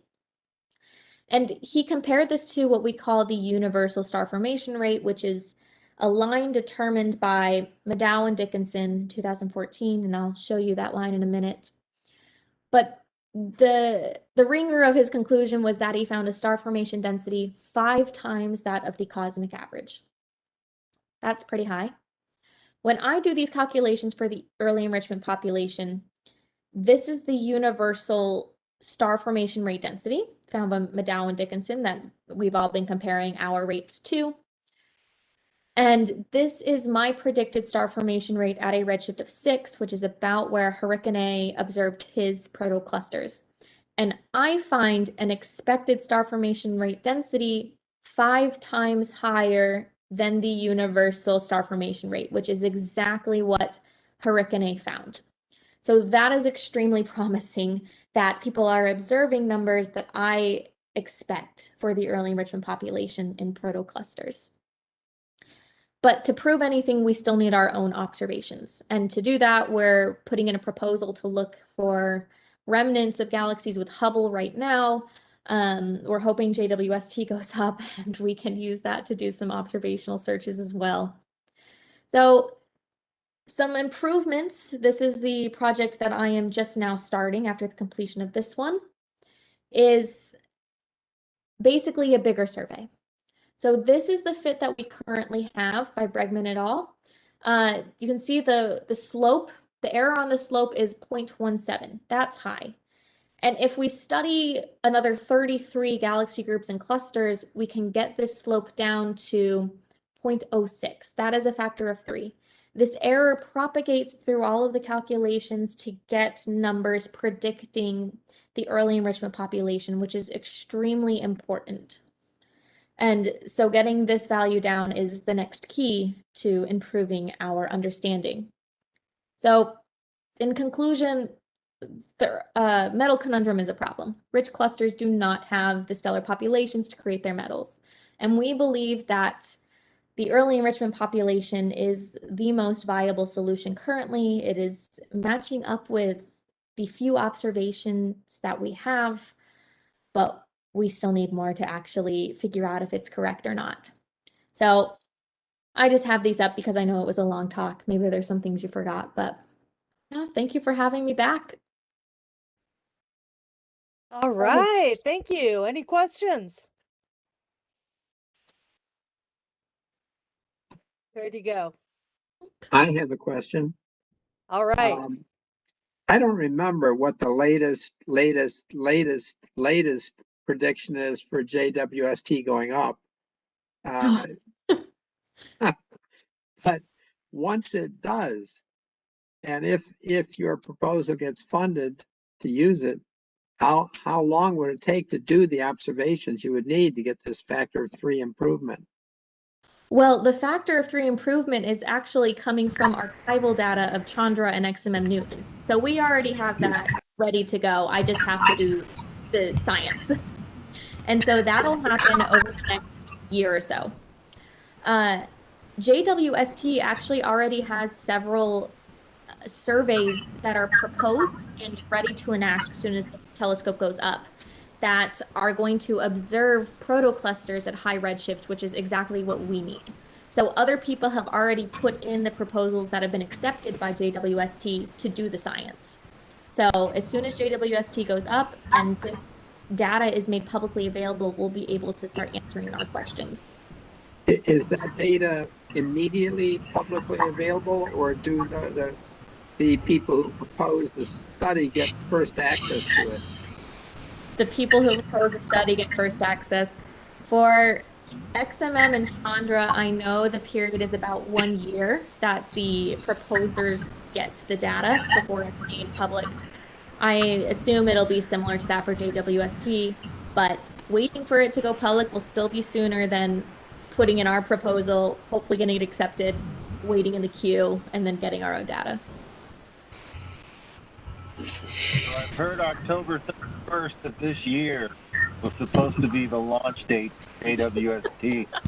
Is there any changes or updates other than that date, or are we a full go as far as you know?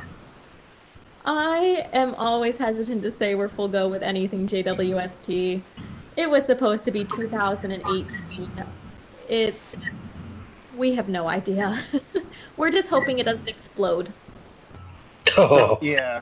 oh, I know. Wouldn't that be heartbreaking? Are there other observatories should JWST open up inside its cocoon and it doesn't let go? But are there other observatories you'd be able to use to try and peer deep into, some of the large telescopes that I've heard that are supposed to be coming online? Yeah, so we've thought about that. Unfortunately, JWST is the only one that's going to go deep enough with the correct wavelength band that we need. But we have other ideas of ways to try and look for the remnants of its population. Like in some of these galaxy clusters, we should see very small, faint galaxies in the clusters that once housed the early enrichment population. And if we observe a high number of these small galaxies within the clusters, it's lending more evidence to this theory. So we're actually on Friday submitting a proposal to Hubble to get extra observations in the depths of some galaxy clusters to try and find these very low surface brightness galaxies. Sounds good. I really. Go ahead. I really appreciated that you didn't wave your arms at all and use the word dark matter. We know nothing about dark matter. I'm not even going to pretend I do.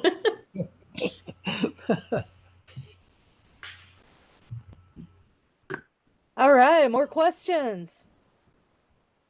So where is the rest of the mass? What do you mean? Like the baryonic mass? Yeah, you had indicated that there wasn't enough mass there Metallicity. What am I missing there? So it's interesting because I think you're alluding to two different problems. Okay. There was the missing baryon problem, which is that we knew there was a certain amount of baryons in galaxies, but we couldn't find it. Okay. My advisor spearheaded the search and found it in the X-ray halos. Okay. So that's where the baryons were. The problem I was talking about was there were not enough stars to make all of the observed metals. Okay, so those are the baryon. All right. Okay, got it. I see. Yeah. So we think those stars were existed very early on in the universe. But they're okay. But we can't find them yet. Okay. I'm sure we will once. What was the name of that? James Webb? Is that the one you're talking about? Yep. I said I heard it was 2034. It was about. Oh. You'll still be a kid, so don't worry about it. I'll be done with this work though. So you're 2 years approximately into this doctoral program. What's a typical number of years it takes to get a doctorate in your field? 5 or 6. So I'm in it for another 3 to 4 years. 5 or 6 postgraduates, you mean? 5 or 6 total. Oh. So it's the first 2 years are spent taking classes, writing this paper. Typically we have to take a test, but because of COVID, the test was canceled. And then the next 4 on average years, we spend just doing research and putting together a dissertation. Yeah, I think she means years beyond a bachelor's degree. Right, Yes. that's what I meant, postgraduate. Yes, Yeah. then yes.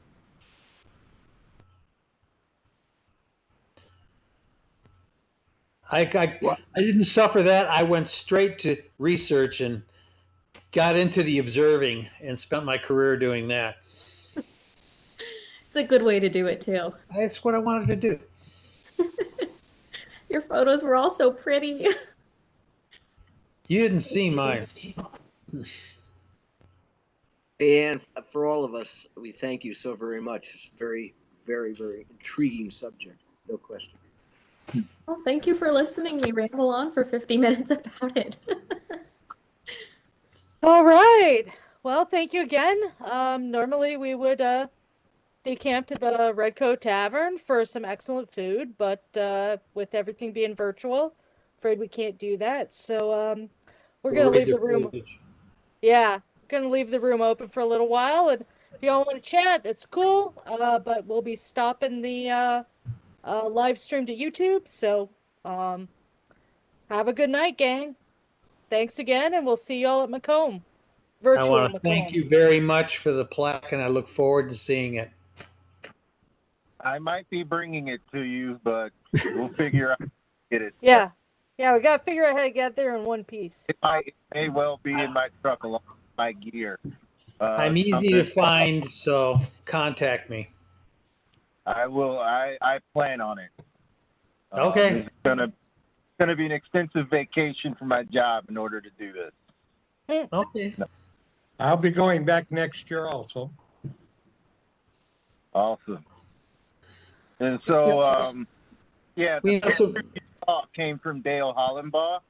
The deep pictures up she left, but yeah, I was giving Dale credit for those deep astro images. And if Bill Beers is still here, I don't think he's here. So those are the deep images.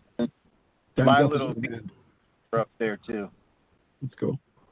Well, we know as amateur astronomers across the state, we can hook you up with some good observing sites, probably. That would be great.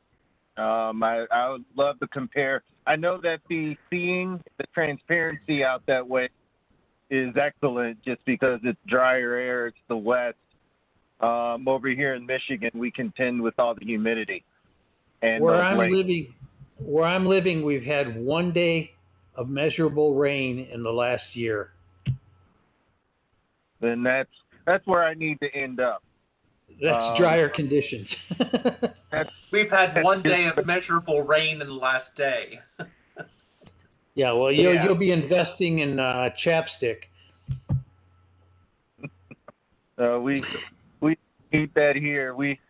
If we have more than 2 days of clear weather, that just means we finally convince people not to buy new gear.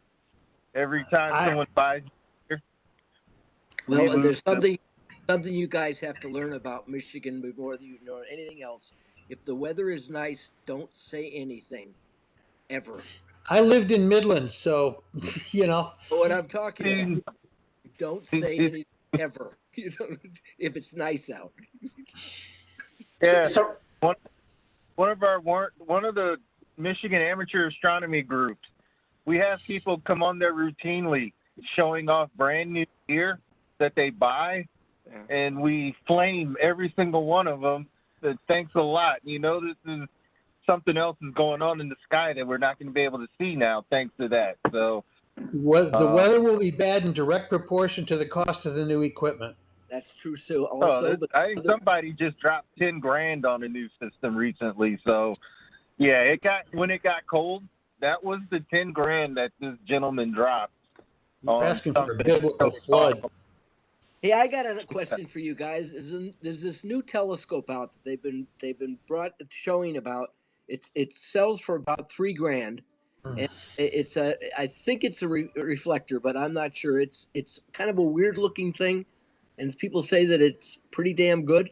Does anybody seen that? It's in every newspaper. It's that French thing that's got the built-in camera. That's the one. Yeah, it's a 4.5-inch reflector. Is that what it is? Yeah, but why are they charging so much for the damn thing? Because it does everything. All you do is push a button and go have coffee. You don't do anything, and you just get photos that it just remotely downloads stuff from Astronomy Photo of the Day while you wait. I've got a fleet of about 6 telescopes. Not one of them's a go-to. I keep telling people I've got a bin there. I've been doing this since 1957. So yeah, so I've tried to follow your lead. I have a little tracker, and a camera. If there's something I want to image, I look in the sky and I point. I was Star able to hop. yeah, I'll star hop or I'll just region hop if it's a wide enough field. I'll say, okay, these galaxies are in the back of Leo's butt. So if I aim there, and I actually think I have something, I keep showing these things. Yeah, for my last trip up, I have what I call my shallow field, just by pointing without any go-to, and I pointed to this region with a few galaxies in it. This is M99, I believe. So it's the M99 field. So you've got an NGC object there. This is all on the fringes of the Virgo supercluster over here. Pointed at with a 300 millimeter lens and a Canon camera on a tracker. I think that is a total of 2 minutes in one area at Port Crescent, and I got 6 or 7 galaxies out. I was pretty happy. Hey, Rick. Rick, did you say 1957? Yeah. In fact, not only 57, I predate Sputnik by about 6 months. It was the Mercury transit in May that year. A teacher brought a telescope to school, showed us the sun. She had the wrong day, but there were sunspots, and it never crossed my mind that there was something on the sun. It completely changed my whole attitude. Well, so at 8 years old, I was hooked. I started studying astronomy when I was 6, and I'm 75 now. So we're about the same genre. About that, my first telescope was 1952. That was my first telescope. There you go. Yeah, so yeah, I know what you've been going. It's a great hobby. I mean, it's just an unbelievable. And back when you could lay under the sky and you could see the sky and not a bunch of stuff streaking through it. My sister took me outside when I was 8 years old and showed me the person, and they were really bright that year. I mean, really active. I couldn't believe what I was looking at. Yeah, the thing freaking be meteors. Now they'd be satellites with an occasional meteor dropped in. My wife was hooked by her grandmother taking her out to see a meteor shower, and now she's been at Lunar and Planetary Lab working with asteroids. They put stars in their eyes. Is what they did. Yep. That's it. I met her by selling her my old telescope. Really? How about that? Yeah, she was 16. I was 23. Well, that's cool. I like that. Yep. We both lived down there at Telegraph and Lone Pine. Oh, sure. Okay. All right. Wow. Yeah, we know your territory very, very well. You know our cloud cover very, very well too. We have lots of nebulosity. Yeah, Michigan Nebula.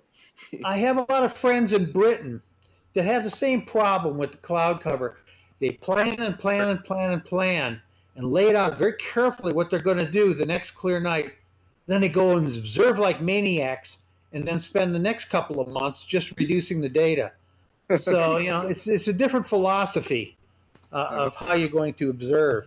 Out here, it's crazy. You get to the point where you go out and you go, oh, there's a cirrus cloud. I'm not going out tonight. It's just, you got too much data piling up. Yep. And you have to get real selective, or just get a bigger telescope. Get that thing that does all the observing for you, and you can just sit inside and reduce the data. That's, by the way, the curse. Don't buy a telescope because you're going to buy a bigger one. Oh, no, I never had aperture envy. I work with the moon, planets, and the sun, and double stars. But so I like I literally meant, I focus my eyepiece out further than you guys. You're looking at galaxies, so you're right. You're way out there, and Doug Bach went that way back in the days when we were all young guys with dark hair in the Warren Club. So, Rick, I have a question. You live in the Tucson area? Yeah, I live in the extreme eastern Tucson. I'm in the foothills of the oh gosh, if you hadn't said it, I would have spit it right out. But I live way over the foothills on the east side of town. The Rincon Mountains. The Rincon. Yeah, she's still here. Yeah, Rincon. So where is most of the observing done, like professionally and in academia there? Is it done mostly east or north or south? No, it depends. It depends on what you're looking at. Kitt Peak is still the dark sky site. Okay, so where is that relative to Tucson? That's about an hour west of Tucson. That's it. Oh, okay. And the Catalina Mountains is where I worked with Catalina Sky Survey. We had 3 telescopes up there. They're now using 4 telescopes. And we searched for asteroids. We were finding last year, for example, they found 1,500 new near-Earth asteroids, just the near-Earth kind. They found thousands of main belt asteroids. Isn't there an observatory near Mount Lemmon now? Mount Lemmon, yeah, that was Mount Lemmon, Mount Bigelow. It's all Catalinas. Oh, okay. It's in the Catalina range. Yeah, that's right. Yeah. And where is that relative to Tucson? North side of Tucson. North side. We were planning a trip this year. Actually, it would have been probably last month as a winter getaway. February, March, to just get out of the cold. But we canceled it due to COVID. But we thought maybe next year we'd swing through there, visit Saguaro and go into New Mexico. We normally do like a road trip, fly in, do a road trip for a couple weeks. But I'd like to, that's such a kind of a hotbed for astronomy. I'd like to. It is. If you go to my website, if you look up my website, I've actually got a page on there showing all the astronomical and non-astronomical things you can do. And there's another observatory south of town with the Massive Mirror Telescope, and that's in the Santa Rita Mountains on Mount Hopkins. Okay. We're surrounded on 3 sides by observatories. It's the side that I'm on the east side of town. There are no observatories in the Rincons. They've already made that illegal. But then you've got Mount Graham way out east. Well, yeah, you got to go 3 hours east for that. Yeah, that's on the other side of Wilcox, where you could stop and get some fresh vegetables too. So, you mentioned your website. What is that? Okay, www.lpl Lunar and Planetary Lab .Arizona, spell it out .edu, and hey, maybe I can try something here and actually show it to you. Okay. By the way, I got to tell you that the Arizona girls broke my heart the other night. Oh, losing the game. Oh yeah, that was so sad. But they did so great. They came home today, and there was a big deal at the airport, I guess, for them. And they were wonderful. They were absolutely wonderful. I forgot who they lost to in that tournament because it was Baylor and Gonzaga for the midnight, and I don't know what. I got to check on that. Yeah, well, Stanford did well. Yeah. I say if Stanford hadn't played him twice before, they wouldn't have beaten him then.